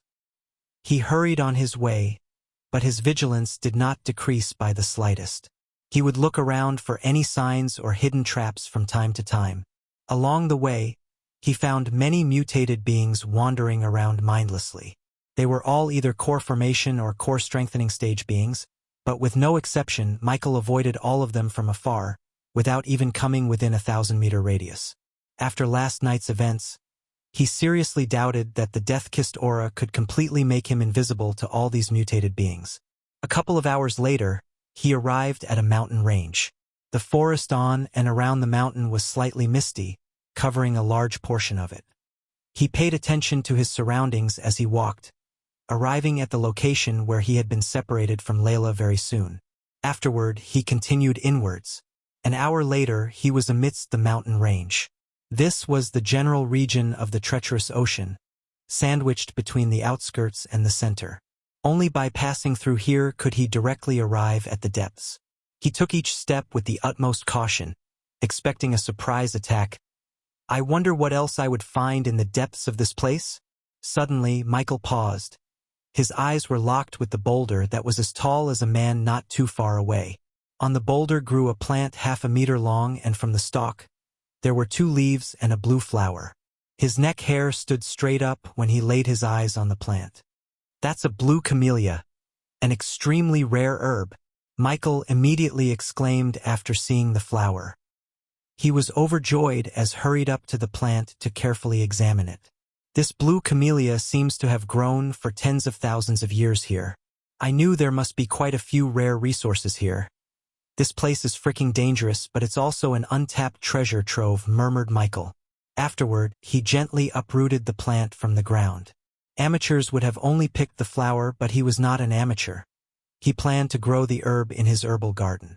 Others must wait thousands of years to get the absolute best of the herb as the medicinal qualities of the herb increased with maturity, but he had the system. It could definitely make the herb become mature without having to wait thousands of years. Chapter 159. Michael lifted the herb gently. I need to save Christopher and make him reach the soul refining stage no matter what. He then stored the herb in his system storage, so its medicinal effects would not dissipate. Michael could not help but smile when he gathered another precious herb to plant in his herbal garden. The blue camellia flower was extremely rare as well as hard to grow in ordinary locations. If it wasn't for the system, he wouldn't have uprooted the plant, as he wouldn't be able to grow it somewhere else. This is not the place nor the time to go on a treasure hunt, kid. Spectre's voice appeared again as he turned to see the old man still following him. The mist must have some chemicals that induce hallucinations, just like the fear toxin. That was definitely not just an illusion, he said to himself, looking at Spectre, his mentor. He was doing his best to ignore the old man, but it was damn hard to neglect a lifelike person who follows him everywhere. Since I'm here, I might as well make the most of it. Besides following the trail of Layla, he decided to occasionally deviate from his path to find more rare herbs. Michael no longer paid any more attention to Spectre. He just used the lightning dash, turning into a bolt of lightning to move in the direction of Layla's trail. The scenery around him suddenly began to change greatly just after traveling a few kilometers. The world suddenly darkened. He discovered that he had strangely arrived at a vast starry sky. Countless stars filled every inch of the space, so densely packed that it was innumerable. He had no sense for direction at all in the vast starry sky. It was the same everywhere, without any differences. Michael discovered that he was completely and utterly lost when he had arrived here, actually unable to tell which direction was north or south, east or west. He could not even tell which way was up or down, left or right. Oh, come on. Another freaking illusionary formation, Michael murmured with a soft voice as he became stern. He knew that the formation this time was much more powerful and profound. It had already conjured a starry sky as soon as it appeared. Other ordinary formations could not be compared to this. This'll be troublesome. I'm completely disoriented, so I probably can't walk out of it. Just how am I supposed to break out of this illusion? It must have been cast down by a great person from the ancient dragon clan. Looking at the handiwork, I might not be able to break the formation using raw strength, but if I could only find its source, Michael mumbled. The memories of Abras came to help. Apparently, Abras had learned about formations in the sanctuary from the elders. Cultivators who were on or above the soul refining stage could use the celestial energy to break most of the formations.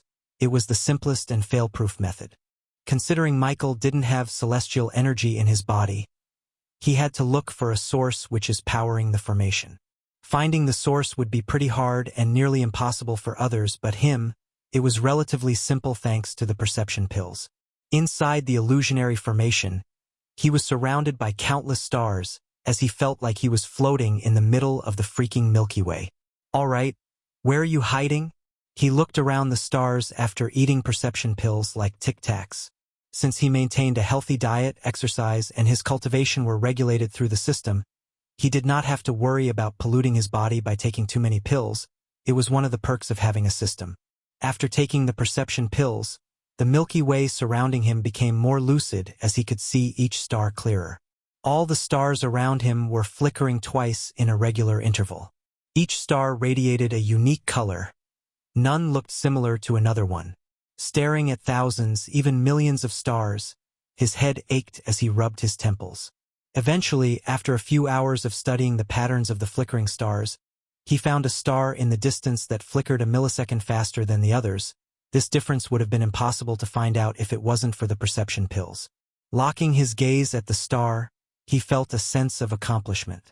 There you are, he unsheathed his sword and threw the sword aiming right at the star. The sword soared through the starry sky, soon piercing the star while producing a faint humming sound.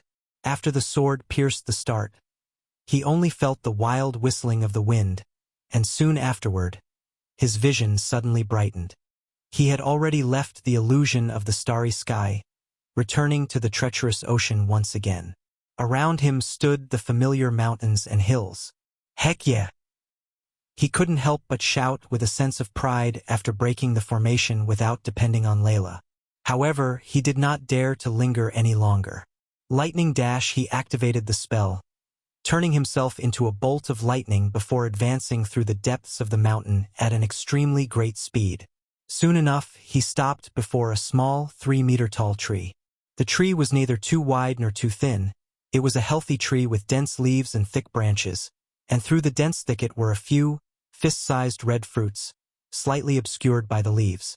They were like apples, but their red skin glowed. Silk apples, his eyes sparkled in excitement. Among all the potions and pills he knew, 90% of them tasted horrible, including the perception pills he just took. When he was eating them, he felt like he was chewing a rubbery egg. Although silk apples didn't have medicinal qualities like blue camellia, it was one of the very few fruits that could change a pill's or a potion's fragrance and taste as well as enhance the pill's effects to a certain level. An alchemist would pay a small fortune to get their hands on silk apples because these fruits were extremely scarce in Elon or any other continents. Michael climbed slowly, making his way up to the tree to pick the fruits. One by one, he picked all the fruits, and because the system storage would keep herbs as well as fruits like this fresh without letting the medicinal qualities dissipate, Michael cleaned the entire tree with no concerns. A smile appeared on Michael's face as he looked at the 20 glowing apples in the system storage. He could feel the extraordinarily great alchemical effects of the fruits. They were at least 1,000 years old, or even several thousand years old. These fruits should be able to enhance the effects of my products by quite a lot, Michael mumbled to himself, before taking one fruit for storage and exiting the system. Crack. This is good, he couldn't help but praise the fruit when he took a bite. The silk apple was soft yet crunchy and juicy. The sweetness made his taste buds in the tongue dance in joy. While savoring the apple, he resumed his journey following the trail left behind Layla, and he did not forget to check his surroundings for more rare fruits or herbs. On his way following the trails, he avoided many mutated beings with the help of the baby dragon's aura. Due to Michael's utmost calmness and cautiousness, Spectre's figure flickered constantly. He felt the effects of the mist fading away from his body. After a long time, he experienced calmness and breathed a sigh of relief. However, this feeling did not last long because suddenly, many mutated beings at various stages detected Michael somehow. They produced angered roars as they began chasing him. Oh, come on. Michael's mood became gloomy. He quickly unsheathed the two swords from the dual sheaths attached to his back. Several wild beast-like roars immediately arose in response as soon as they saw a group of mutated beings following Michael's presence. Several dozen powerful presences appeared immediately, quickly approaching the area. The roars from the surroundings grew closer and closer. Michael could already see the figures of a dozen or so mutated beings, currently him. He immediately filled every corner of his body with arch energy, making preparations for the strategic retreat, aka running away. The surroundings around Michael suddenly changed greatly. The lush mountains and forest disappeared, and so did the figures of the mutated beings. He had arrived at a blood-red world, where an edgeless sea of blood laid beneath their feet. It constantly bubbled like boiling water, but there was no heat at all. Fuck! It's another formation. Michael cursed, realizing that he had fallen into another formation. The sea of blood below began to surge suddenly, like a roaring wave. A big cluster of blood rose from it, slowly forming a huge dragon head. Roar! The dragon head, completely made from blood, roared at the sky. Powerful sound waves rocked through the entire world of blood, and shortly afterward, the head rose from the blood towards the sky, revealing a 100-meter-long crimson-scaled dragon.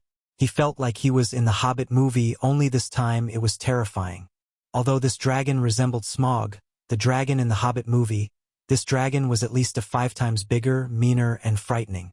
A few figures flickered in the surroundings at the same time. The mutated beings who were pursuing Michael had also entered the formation. They directly charged for Michael, paying no heed to the blood dragon. Chapter 160 Roar. The 100-meter-long blood dragon produced a roar that shook the sea of blood. Opening its mouth, it breathed scorching hot fire, surging directly for the corpses. The blood dragon did not seem to exist to the mutated beings. All they had in their sight was Michael, nothing else. They did not avoid the dragon's breath at all. They just wanted to rip Michael apart. The enormous dragon breath directly engulfed over 10 of them. However, this was not just an illusionary formation. As Layla said before, this was made of 2 formations, killing and illusionary formation.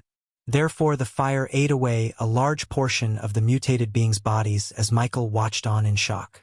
As expected, their indestructible bodies came into play soon afterward. They returned to how they were before, continuing their charge at Michael. He immediately activated the lightning dash and ran over the sea of blood, getting far away from the mutated beings. The blood dragon seemed to have felt seriously challenged after seeing how its dragon breath did absolutely nothing to the mutated beings. It roared angrily and swung its front claws at the mutated beings. The blood dragon was extremely powerful as it was radiating an aura of a level 10 soul refining stage beast. Before the dragon's claws, the core strengthening and core formation mutated beings were like soft butter as they were ripped in half by the dragon. The blood dragon did not stop with just that. It suddenly turned its great head towards Michael, raising its claw once again and swinging it as a blood-red blur at him. Sensing the danger, his neck hair suddenly stood up. He immediately leaped into the air using all of his strength, which led to the claw sweeping through thin air. Just as he was in mid-air, another 10 or so mutated beings appeared within the sea of blood. Their arrival immediately drew the blood dragon's attention. Its claws swept out once again towards the mutated beings, roaring in fury.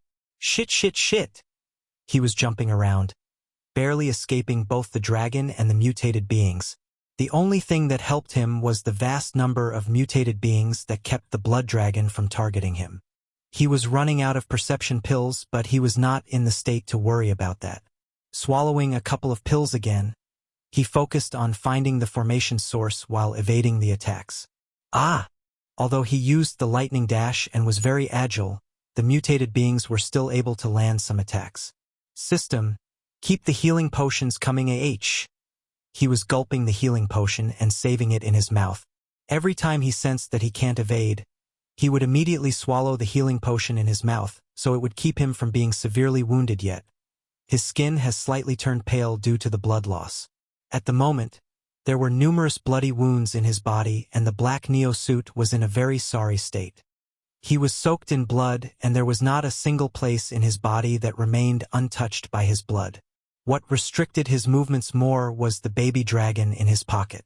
He did not only have to evade the attacks, but he also had to keep the baby dragon in his pocket safe. This whole trip would be pointless if he let the baby dragon get killed now. Finally, after almost an hour of surviving the formation, he eventually found the formation's source. The source of the formation was hidden extremely well, and he doubted that he could have found it without the perception pills. The source of the formation was nothing but one of the mutated beings that pretended to be trapped inside the formation. The moment Michael sent a bolt of lightning through its head, the sea of blood, as well as the blood dragon, disappeared. The next moment he appeared among the mountains once again. "Give me a break!" He desperately wanted to lay on the ground, healing the wounds, but beast-like roars constantly resounded in the surroundings. Several dozen mutated beings had already appeared, all charging towards him. A powerful presence that completely exceeded that of soul-refining mutated beings far away at this moment. It shot towards them several times faster than the mutated beings. Michael immediately became stern. He wiped off the blood from his face. "Fuck! That's the presence of a fusion stage." Michael's face paled slightly. This was not the end. Up ahead appeared another abnormally powerful presence. It was actually another fusion stage being. "Two fusion stage," Michael exclaimed. His face had become completely drained of blood. He could barely survive a soul-refining stage mutated being if he was at his absolute best. In front of not one but two fusion stage mutated beings, he did not even think he could last a few seconds. At this moment, he wanted the system to come out of the safe mode like never before. However, he did not roll down and die. He retrieved 2 healing potions and gulped them in one go before activating the lightning dash using all of his remaining arch energy. Roar! He quickly shot through the mountains and forests. Behind him, the 2 fusion stage mutated beings remained close, pursuing them and unwilling to let them escape. They all flew just below the 10-meter threshold. He thanked himself for upgrading the lightning dash to level 2. If it wasn't for this spell, the fusion stage mutated beings would have caught him a long time ago. Suddenly, the nearby space suddenly began to twist when the 2 fusion stage beings were only 1,000 meters from him. The scenery before him changed in the blink of an eye. He was now standing in a bleak wasteland, completely barren of any greenery. It stretched as far as the eye could see. A towering battle intent suddenly appeared far away, so powerful that it was far beyond Michael's reckoning. It was filled with a condescending aura as if nothing in the world seemed significant to it, where he was the overlord of the world. Bang! Bang! Bang! Suddenly, booms began to resound from afar. The land trembled rhythmically. Michael paled as he heard the sounds. Every boom coincided with his heartbeat. It seemed mysteriously connected, causing his heart to ache painfully every time it sounded out, like someone grinding their foot on his heart. He felt like his heart was about to explode. Arg! Michael clenched his chest in some pain. He had already become pale white, while his forehead was already wet with a layer of sweat droplets. He was astounded. What is this formation? So terrifying. Just the sounds from it are enough to suck away my strength. An ape-like figure clad in golden armor slowly appeared in the distance near the horizon. He walked over slowly, step by step, causing the ground to shake violently every time his foot fell. It seemed to be like stepping on Michael's heart as well, causing his pain to become more intense. The figure seemed to advance slowly, but the few steps he took covered great distances, appearing several hundred meters from Michael. The figure resembled King Kong to Michael, and even from a distance, Michael could see the pair of eyes burning with surgeon battle intent. He was extremely burly, almost 10 or 12 meters in height, wide and stocky. Michael became even paler after seeing the figure. For the first time ever, he had lost all courage for battle in front of the giant. The ape's battle intent and his aura had collapsed Michael's psychological line of defense. Deep down in his heart, Michael was terrified. Warning! Unknown energy. The system urges the host to leave immediately. His vision was suddenly filled with red warning boxes, and he heard the system's screams in his mind. Who's this person? Why can't I sense his cultivation? Michael's emotions tossed and turned. Another two figures appeared in the bleak wasteland at this moment. The fusion stage mutated beings had also entered the formation in pursuit of Michael. They charged towards him as soon as they appeared. He immediately activated the lightning dash, running away from the two fusion stage mutated beings. At the same time, the man moved. He slowly raised his fist, and a heavy voice boomed in the surroundings. "Death to those who dare to intrude the land of Edros!" The ape screamed, beating its chest violently, and then it punched the air with devastating battle intent. The entire region began to appear so weak, so fragile before the man's fist. At the same moment, time seemed to completely stop. Only the ape's large fist moved. In this instance, the two fusion stage muted beings as well as Michael all felt that they had lost control of their bodies. They could only watch on blankly as the ape's fist grew bigger and bigger into a gigantic ethereal fist. Swish! Just as the ethereal fist was approaching them, a flash of blue appeared inside Michael's head, revealing the formation's source. "Quick!" The system's voice was panic-stricken. He did not waste the precious seconds as he sent a bolt of lightning using the last of his arch energy towards the source, which was a boulder nearby. The scenery changed the moment the lightning bolt destroyed the boulder. Michael finally regained control of his body after he left the formation space. His forehead was littered with droplets of sweat, while his heart tossed and turned. He was extremely perturbed. What the fuck just happened? Edros. I know this name. The heavy voice boomed through Michael's head again and again. His entire body began to tremble slightly. He searched through Ubras memories and revealed everything he knew about Edros, the king of the Beastmen race. The Beastmen race's king, Edros, was an existence that surpassed immortals. He was a godlike figure revered by all the beastmen as well as magical beasts. Michael immediately turned around to look back. All he saw was the two fusion stage mutated beings standing blankly several hundred meters away. A few moments after, a loud boom sound could be heard as they turned into dust and disintegrated. They showed no signs of reforming even after a lengthy time. A big droplet of dark crimson blood floated nearby that glowed brightly, several meters above the ground. Chapter 161. That must be that ape's blood, but how did it come here? A question appeared in Michael's mind as he stared at the crimson droplet of blood. He could not help but recall everything Abras studied about Edros and Idros time. In ancient times, the beastmen races and the dragons went to war with one another. At that time, Edros, who was the beastmen race's king and their strongest, slaughtered many dragons. However, in the middle of the war, Edros disappeared without a trace. Idros' disappearance changed the tide of the war completely, and the beastmen suffered a huge loss at the hands of the dragons. Eventually, the other races, mainly Nagas, organized peace talks between the two races because the war affected all the other races in the world. Since both races suffered a huge loss, they had no way but to end the war. Following Idros' disappearance, the dragon clan in the Dragon Island also mysteriously disappeared from the face of the planet. Soon, the dragons slowly lessened in numbers. Some died of old age while some just vanished without a trace. Michael was positive that Idros' disappearance has something to do with what happened to the Dragon Clan, and this drop of blood belonged to Edros. However, he was unsure if Edros, the greatest king of the beastmen, had left this drop of blood here willingly. How did the dragons turn that ape's blood into this killing formation? Just a droplet of blood is already so powerful. It can easily kill off two fusion stage mutated beings. No wonder slaughtered countless dragons, Michael thought as he stared at the golden blood that was growing further and further away. Suddenly, Michael seemed to think of something. His eyes narrowed abruptly and staring fixedly at the blood. This ape, the golden Babaru of Noah, is that monkey somehow related to Edros? Michael's heart began to beat heavily. A terrifying notion appeared in his mind as he stared deeply at the crimson blood that gradually disappeared into the distance. He exclaimed, "I have to return here when I'm strong enough, if that golden Babaru of Noah was Idros descended." He did not doubt that the monkey will be his foe in the future. After seeing the giant ape, his fire of saving the baby dragon burned brightly in his heart.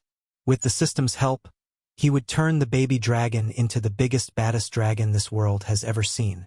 After leaving the killing formation and the place where he saw Edros, he found a small cave to rest and heal his wounds.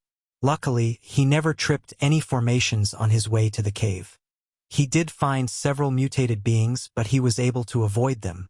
Inside the cave, he was laying on the ground half-naked, his robes torn to pieces, leaving him with only one set of clothes, the casual robes of King Chala.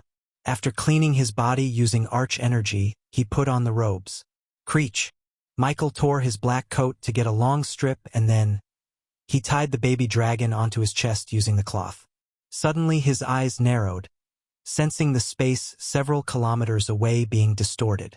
It must be Layla. She's fallen into a formation. Michael murmured because the space being distorted was a sign of an activated formation. Just as he was about to take a step forward, a familiar figure appeared before him. Spectre. Where are you going, kid?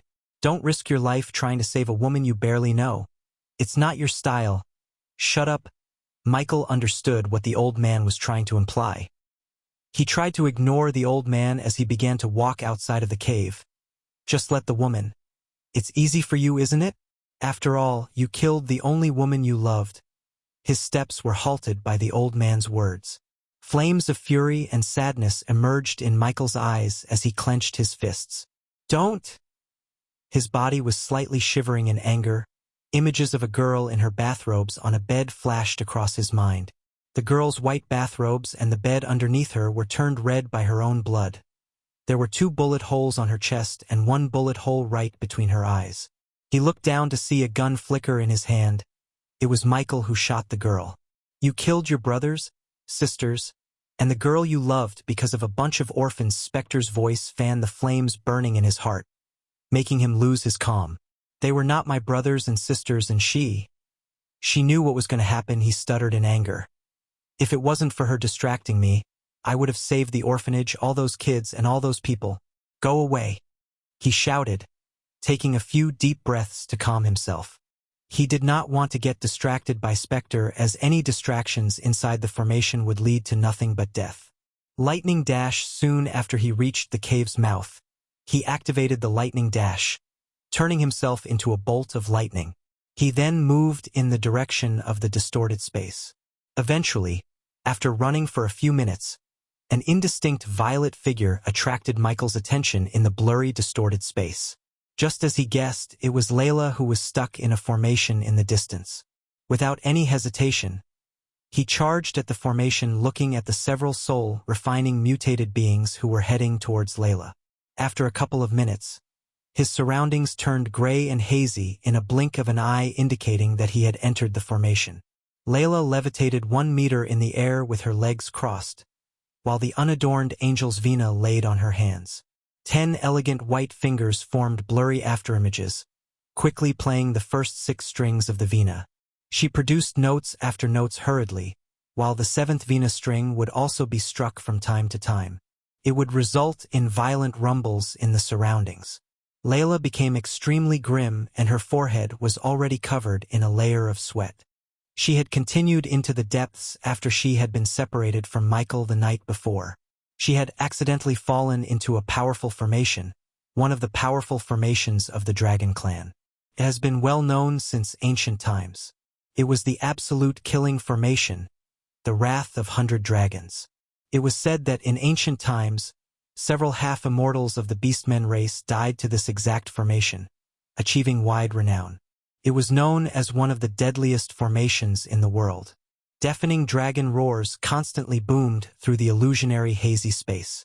The entire space was filled with huge dragons as they all used their dragon breaths, swung their claws, used various secret techniques, or just charged directly at the center. There sat Layla in the air. She used her vina to block the attacks from all directions strenuously. Countless sound waves shot from the vina, surging in all directions. She had learned about formations, including the Wrath of 100 Dragons, in the Royal Library of Azair. As a result, Layla understood this formation very well. The Wrath of 100 Dragons was, just as the name suggested, was a lethal formation formed from a total of 100 dragons. The formation had 7 forms. In the first form, all 100 dragons were as powerful as body-strengthening beasts. In the second form, Their strength would increase to the core formation stage with the third form. The 100 dragons would reach the core strengthening stage beasts.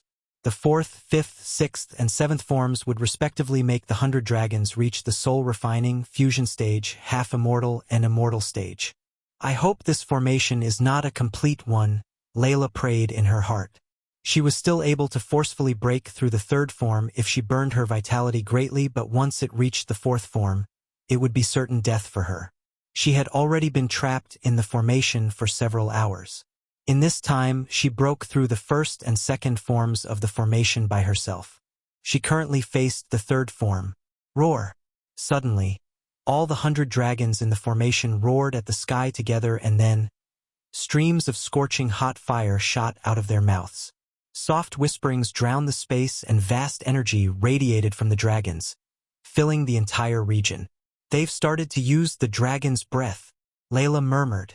Her face was pale and seemed extremely grim. The dragon's fire could melt the strongest metals in the world. Even a core strengthening stage dragon's fire was powerful enough to burn any soul refining stage cultivator to ashes. Hundreds of these core strengthening stage dragons could certainly kill not one but several fusion stage warriors like her if they used the dragon's breath. Layla gritted her teeth, and a sliver of determination appeared in her eyes. A slender finger gently touched the seventh and the final string. Her finger was cut as soon as she came into contact with it. Dark red blood immediately began to flow, before being absorbed by the string. The seventh string became completely red after absorbing her blood. It radiated an extremely mysterious aura that seemed to contain the celestial energy. At the same time, a gentle, graceful vina note seemed to hum softly from beyond the sky, echoing through the entire formation space. Layla paled from the loss of blood through her finger. This blood was not ordinary blood, but it was lifeblood. Unlike the normal blood flowing in a cultivator's body, the lifeblood can't be reproduced quickly through any means, including high-purity healing potions. Once a cultivator used his or her lifeblood, they could only regain the lifeblood by consuming certain rare herbs. Currently, Layla used her lifeblood as a price to use an ability completely beyond her strength.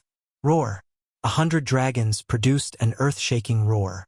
It was filled with the endless might of dragons and seemed to be able to shatter the void.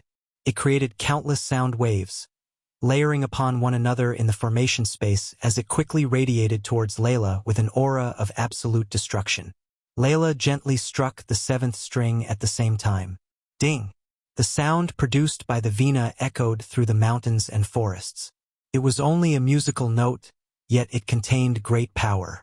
A powerful sound wave that was visible with the naked eye began to expand in all directions at an unbelievable speed. The sound completely suppressed the roar of the dragons. Wherever it passed through, space would ripple, blazing through anything that blocked its way.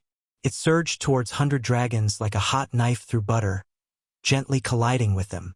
Soon after, all the dragons in the formation disintegrated. The third form had been broken. Layla had played the seventh string at the cost of her vitality. All 100 dragons fell to a single wave of sound. The seventh string trembled violently. She had already become pale as a white paper as all blood drained from her face. Her eyes also dulled for a while, revealing the weakness she struggled to conceal. Roar! Suddenly, another dragon's roar rose up. Soon afterward, vast presences appeared in the formation space. The 100 dragons had reformed their bodies, and they each radiated with an aura countless times more powerful than before. Despair immediately appeared in Layla's eyes when she saw this. She said with endless bitterness, "The fourth form is the fourth form. Looks like I'm fated to die here today." Breaking through the third form of the formation was already her absolute limit. She possessed no more strength for any resistance against the fourth form that could simply kill a lone fusion stage warrior like her. Chapter 162. The formation had completed its fourth form. All 100 dragons revived. They were now soul-refining stage beasts. Each dragon was over 70 meters long and radiated an aura of pure destruction. Everything looked extremely realistic, even though it was all just created from a formation. The vast aura from the 100 dragons pressed against Layla to the point where she even struggled to breathe, as if she was dying from asphyxiation. Another dragon's roar resounded as several dozen dragons charged at Layla. Their auras were like a huge mountain, brutally pressing against Layla's soft body. Layla was pale, she had already given up resisting. When she broke through the third form of the formation, she had already lost a great amount of lifeblood. She was so weak that she would not even have the power to face the third form again right now, much less the fourth. Several dozen huge soul-refining dragons aggressively charged at Layla, wanting to break her into pieces. The distance between them was decreasing rapidly. Layla slowly closed her eyes, falling to the ground while slowly losing her consciousness.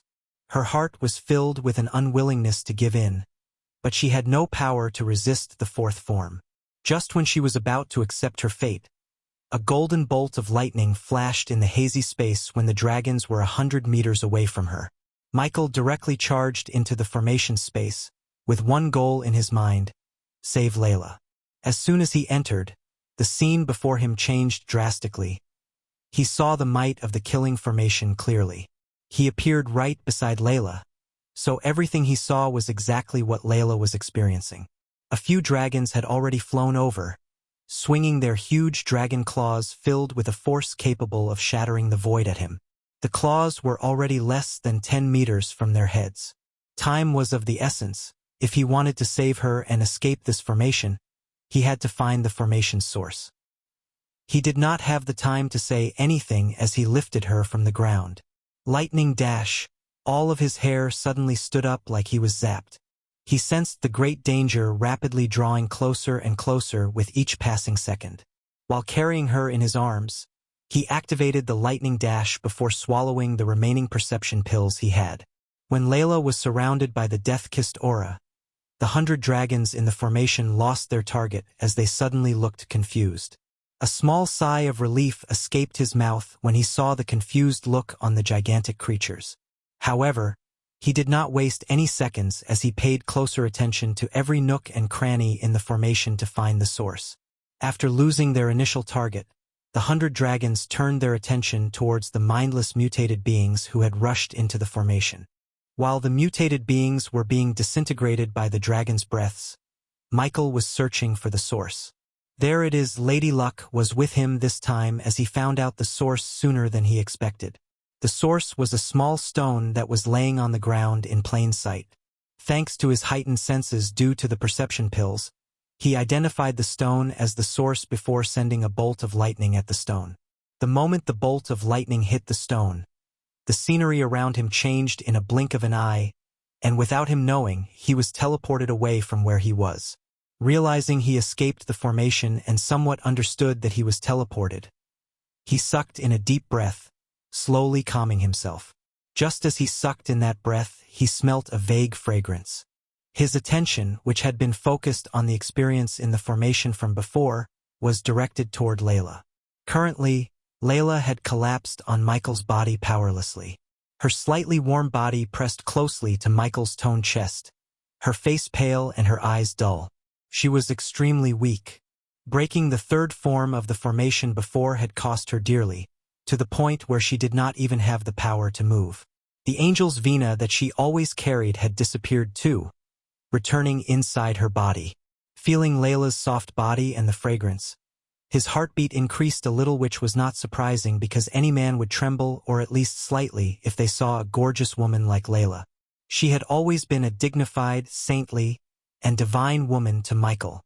Never had he thought that they would be so physically close. However, he was not one of those guys who would drool and turn into an absolute beta in front of beauty like her. After all, only because he was an alpha male he got the badass system. Lady Alden, are you awake? He gently placed Layla's back against a huge tree after he looked around to see if any mutated beings were approaching them. Layla slowly opened her eyes to see Michael staring at her. A red flush immediately appeared on her concealed face when she realized that he carried her in his arms here. However, she recovered very quickly. "You're alive." Layla's voice carried a sliver of surprise, but it was extremely indifferent. He lightly chuckled. "Sorry to disappoint you, Lady Alden." For a second, he saw her smile before she put an indifferent expression on her face. "How did you escape the formation back there?" she asked, A sliver of shock was hidden within her eyes. It was because of this baby dragon's aura. Lady Alden. Michael gently tapped the baby dragon on his chest. Surprisingly, those dragons in the formation couldn't sense you after I picked you up. After that, I just kept running before something teleported us here. He did not reveal the fact that he could find a formation's power source because he wasn't sure whether it's an ancient secret part or not.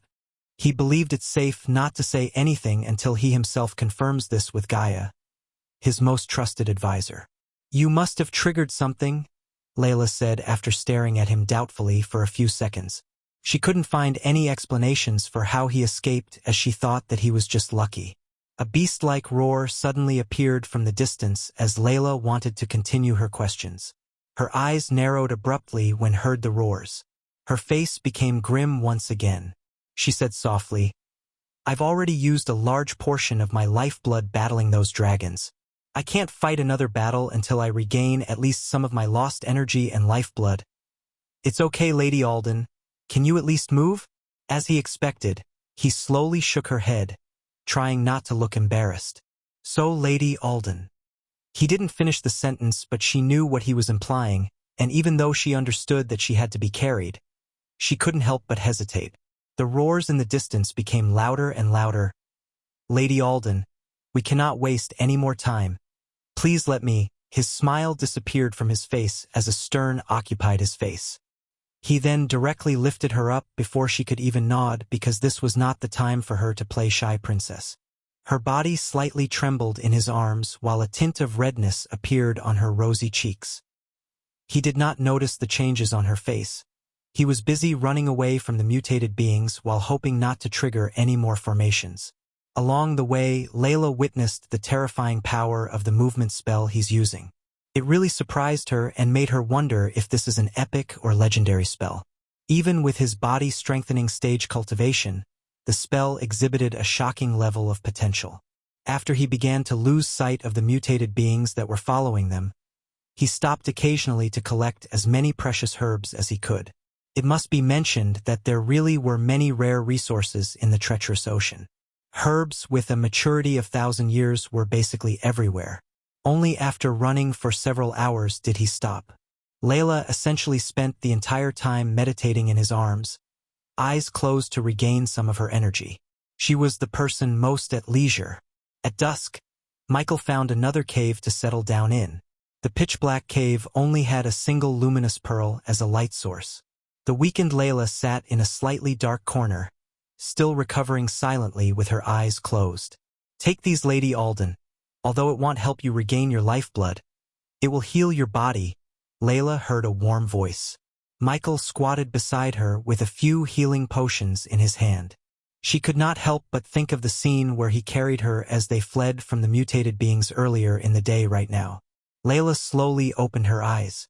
She looked at the healing potions in Michael's hand calmly and gently shook her head. "I'm not injured. I've just expended too much of my lifeblood. I need rare herbs to recover." "The fuck?" Her words stunned him. He collected all those herbs to expand his herbal garden, as well as use them to make potions and pills for him, Gaia, and the baby dragon. He was also planning to auction some of those herbs to make a shitload of gold coins. After seeing her current condition, he sighed and took out 3,000 years old blood leaf from his space ring without showing the reluctance on his face. He then passed them to Layla. "I don't know if this is enough. If it's not enough, I still have a few more," he said, but hoped it would be enough for her to recover her strength. To cure the baby dragon and successfully get the demon dragon's heart, he needed her more than she needed him. He was willing to lose a few herbs to save his baby dragon. A sliver of surprise flashed across her face. She looked at Michael with mixed emotions, before extending her soft hand to receive the blood leaves. "Thank you." Michael did not choose to advance into the depths of the treacherous ocean the next day as Layla was still recovering. Instead, he carved out a new cave as a temporary dwelling and stayed there, waiting for Layla to regain at least some of her strength back. The wait lasted for 2 days. During that time, Layla recovered some of her lifeblood and celestial energy with the help of the 3 blood leaves. Unlike her, he recovered all of his arch energy, returning to his peak strength. Afterward, she left the cave with Michael. Outside the cave, he retrieved his flying sword and tossed it into the air before turning to look at the veiled Layla. Lady Alden, we should travel together so you can save your strength. We still don't know what danger lies ahead of us. She looked at him for a few moments, thinking about this, but after a while of deliberation, she accepted his suggestion. She stepped on the floating flying sword without uttering a single word and maintained a certain distance from Michael. Chapter 163. After they departed from the cave, they were traveling towards the island's center, where the demon dragon's heart was lying dormant. The depths of the treacherous ocean had almost become a paradise for powerful mutated beings. They could be seen wandering in the mountain ranges everywhere like they were taking leisure strolls. The center of the island was covered with thick smoke, giving the area a gloomy ambience. In the center of the island, a human-sized orb was radiating bright beams of light, resplendent and dazzling. Countless powerful mutated beings were wandering around the orb. The orb had a ruby-red surface as from within, one could see a bright red light flickering in a rhythm. Veins and roots ran chaotically on and around the orb, lessening the warm light radiated by the orb. This was the demon dragon's heart, the item Michael and Layla were searching for. Suddenly, the orb shuddered from within, glowing brighter and brighter. Roar!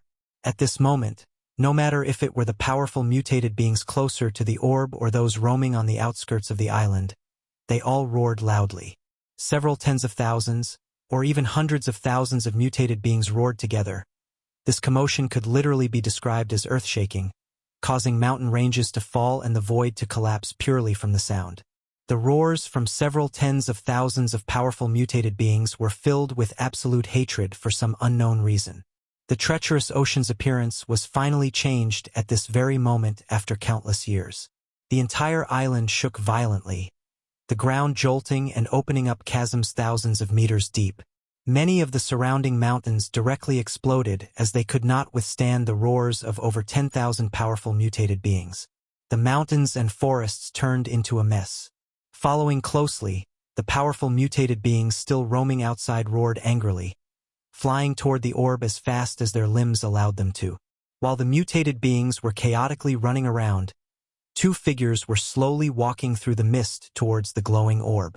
There it is, it was Layla who said this, pointing her fingers at the glowing orb a couple of meters before them.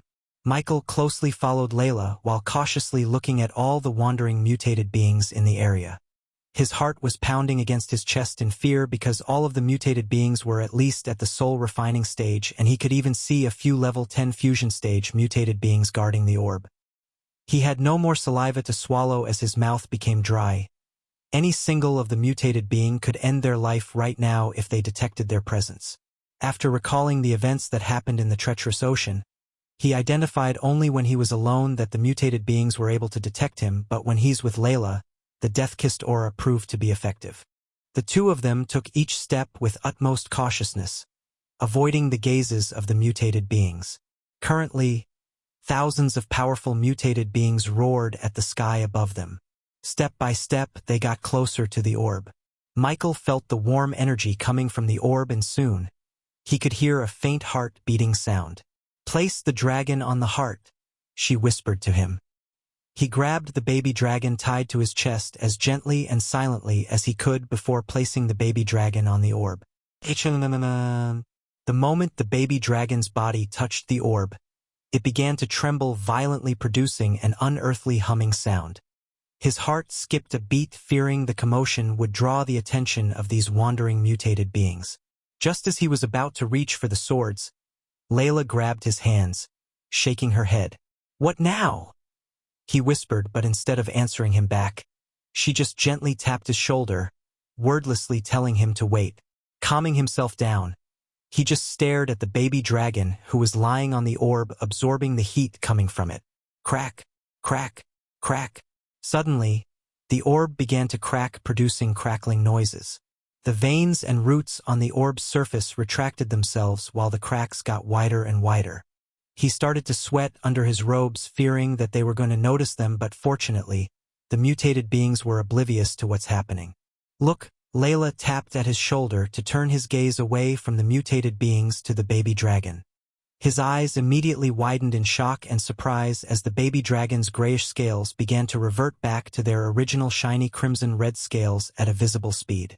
Just as they were witnessing the changes in the baby dragon, the orbs suddenly exploded, yet surprisingly, the explosion did not produce any sounds but a bright light of flash that momentarily made them blind. When the bright light disappeared, they saw the baby dragon floating in the air, a couple of meters above their heads, carrying 2 small orbs of violet fire in its claws.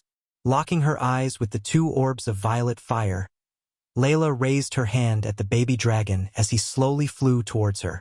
"Is he?"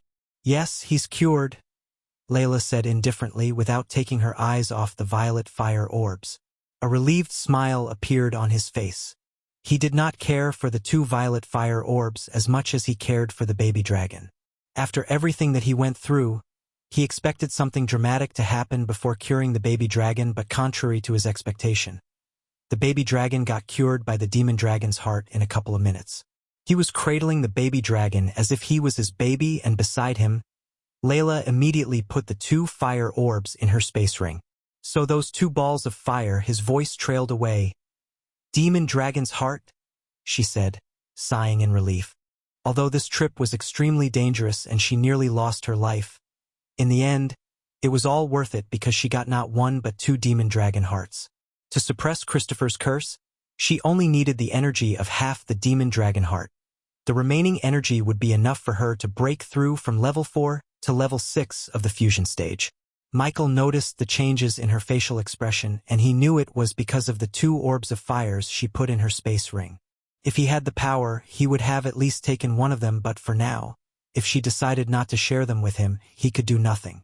For now, he wanted her to suppress the cure so he would get a soul refining stage cultivator to protect his base of operations and the herbal garden.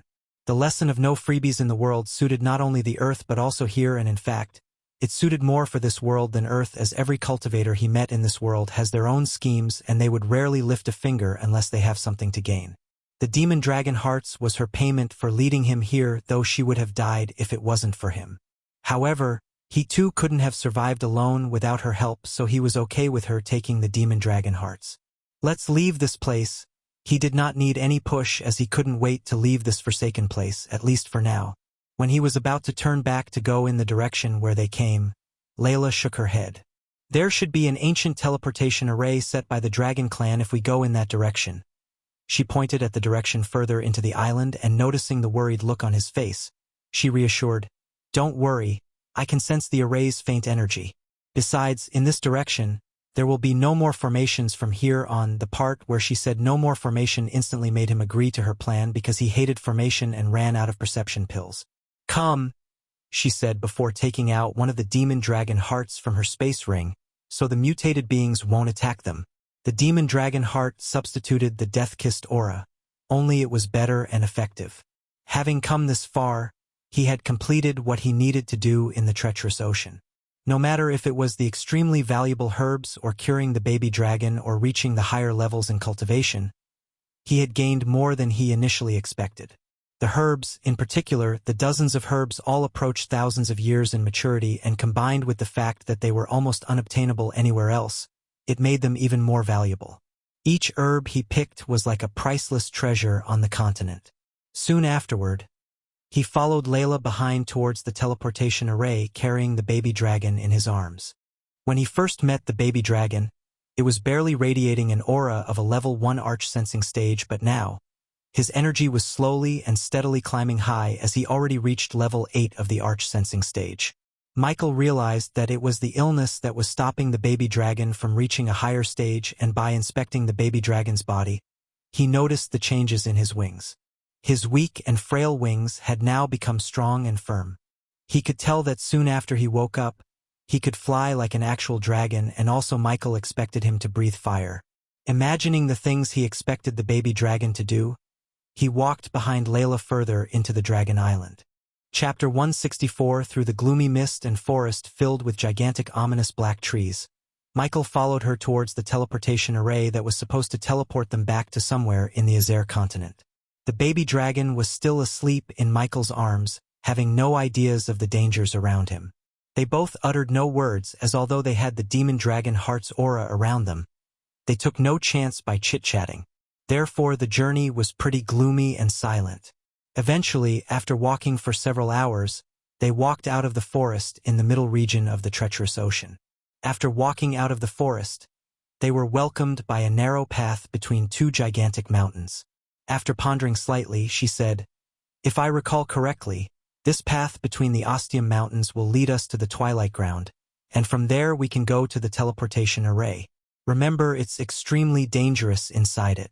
Many soul-refining and even fusion-stage mutated beings will be there. Ostium Mountains?"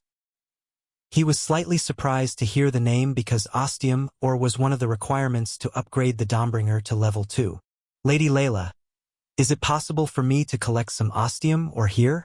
After pondering slightly, she said, "Ostium should only exist in the Twilight Ground. You can't mine these mountains. Are you looking to forge a weapon?" Michael nodded, seeing her correctly guess his intention of seeking the Ostium Since she didn't look too surprised, he realized using Ostium to forge a weapon was not a rare thing in this world, and it did make sense as it was required to upgrade the Doombringer to only level 2. "Where is this Twilight Ground?" he asked. The Twilight Ground is not in the depths of the island, but under an extremely hidden cliff in the middle region. It tunnels straight into the ground and is extremely deep. After wiggling through the narrow cliff for another hour, they finally found the entrance of the pit under a cliff according to the geography described by Layla. The entrance to the pit was a huge hole 100 meters wide. The hole directly sunk into the earth and was pitch black. When the duo stood at the edge of the unfathomably deep pit, they could sense a ghastly, bone-chilling wind from it. He stood at the edge, staring into the darkness with curiosity and cautiousness. His eyebrows were furrowed and his calm expression instantly became rather stern. "When we go down, we should be cautious. It'll help you gather some but remember, you can't take too much of it as it might draw some unwanted attraction towards us." "Understood, Lady Layla." "Good, let's go down," she said confidently before leaping down first. Following her, he jumped into the pitch-black hole, quickly descending into the darkness. The Twilight Ground was completely enshrouded in darkness. Nothing could be seen. After falling for several hundred kilometers, some light gradually appeared beneath their feet. The light expanded in size as he quickly descended before it finally enveloped Michael. His vision was no longer pitch black but filled with colorful light. It was extremely pretty as the light would glimmer from time to time. The glimmers of light were dense and they twinkled like the stars in the sky. The sight stunned Michael. He felt like he was swimming in outer space as he stared at the starry sky around him. The two of them continued their descent down the pit at great speeds. They had no idea just how deep it was. They had fallen for at least 1,000 kilometers, yet they had still not hit the bottom. Along the way, the two of them had also seen many mutated beings falling into the hole deeper and deeper, but they did not detect the two of them. With their constant descent, Michael slowly sensed that the hole seemed to be permeated with an odd energy. The temperature here would constantly change, sometimes bone-chillingly cold and other times scorching hot. It was as if they constantly traveled between two regions of opposite climates. What is this place? He couldn't help but wonder after witnessing everything in this place. This hole doesn't seem to be naturally formed. Did this hole appear after the island changed? Also, this hole plunges in a straight path from the surface right into the earth. It's as if a massive object fell from the sky and carved this out. It's my thought too. This tunnel is just too straight. There are no bends at all, and images of the starry sky actually appear here. If you connect these facts, it's as if something from outer space had really collided with the island before creating such a deep crater. Layla broke her silence and agreed with him. She too had a hint of curiosity in her eyes. They continued their way down. Eventually, after falling for several hours, they finally hit solid ground. They had arrived at the bottom of the hole. The pit still permeated with colorful nebulae. Starlight glimmered faintly as if they were each star that floated in space. They were innumerable, filling up the entire place. Michael glanced around and discovered that the bottom was extremely large. It stretched as far as the eye could see, and he could feel that the weird energy was even thicker here. The surrounding temperature constantly alternated between a frigid coldness and a scorching heat. Just what is this weird energy? Is this celestial energy? Nah, this is something else, he mumbled to himself as he stared at the surroundings. Even his inherited memories of Abras contained no information on the weird energy here. At this very moment, a strand of scorching energy fused with a strand of the frigid energy midair. Michael and Layla immediately focused on it with their senses. They discovered that the energy created when the extremely hot and extremely cold energies fused was indeed extremely similar to the energy radiated by the formations and the mutated beings. There must be some connection between this whole and what happened to the Dragon Clan. Just how many mysteries this world holds? He asked himself before beginning to search the surroundings. After he traveled 100 meters, some dust that glimmered slightly on the ground caught his attention. Squatting down, he gently grabbed a handful of the glimmering chunks of stone and closely examined it. Don't collect that. Collect the ores that are floating in the air. Suddenly, he heard Layla's voice coming from behind.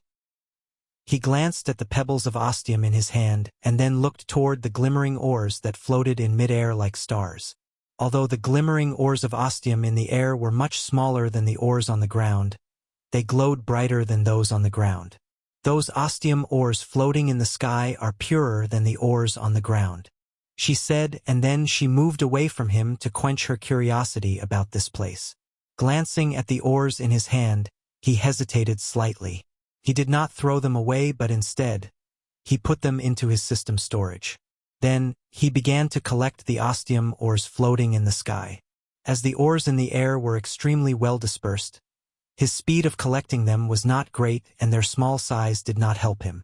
A while after he was collecting the ores, Layla's voice came from the distance. Come over here. Michael immediately stopped his collection, walking in Layla's direction to see why she called him in the middle of his treasure hunt. When he got there, he saw Layla standing in front of a human corpse. They did not know how long it had been dead for, but its appearance had not changed at all. Layla was examining the corpse curiously, while he sensed the weird energy in the surroundings constantly entering the corpse and slowly fusing into its bones. This weird energy just happened to be produced when the extremely hot and extremely cold energies fused. Looking at it, he's already been dead for thousands of years, but there's no sign of decomposition at all, she said with a deep voice. Michael too stared at the corpse with interest. Lady Alden, I can feel that there are some changes currently occurring in its body. I think this weird energy is mutating the body at this very moment. The corpse on the ground snapped open its eyes without any prior signs. Its eyes were dull without any signs of life. It immediately produced a great roar, echoing through the entire pit.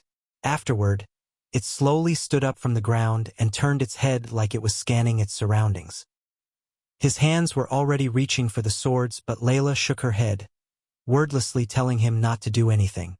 Let's back away, she whispered to him, slowly backing away from the mutated being, while the mutated being started to wander around the place mindlessly. Although she had fulfilled what she needed in coming here, she had no intention of leaving immediately, unlike she pretended. She ventured onward in the twilight ground with Michael, as she was extremely curious about the transformation of the island that occurred all those years ago. Of course, she had no idea of telling him everything, especially the fact that she was leading him a long way instead of a short way to the teleportation array. The area of the twilight ground was unknown to Michael, therefore, he could only trust that she knew the path and follow her behind. They traveled for a dozen or so kilometers in one direction but still had not reached the end. As they traveled, figures of the mutated beings gradually appeared in their sights. Since she said not to collect too much ostium ores, he sighed helplessly and kept walking past all the ores floating in the sky. However, after walking behind her for several hours, he creased his brows. We've actually come back to where we were before. You're tuning in to the Legend of the Vagabond YouTube channel. Don't forget to subscribe and join us on this journey to catch the most captivating stories.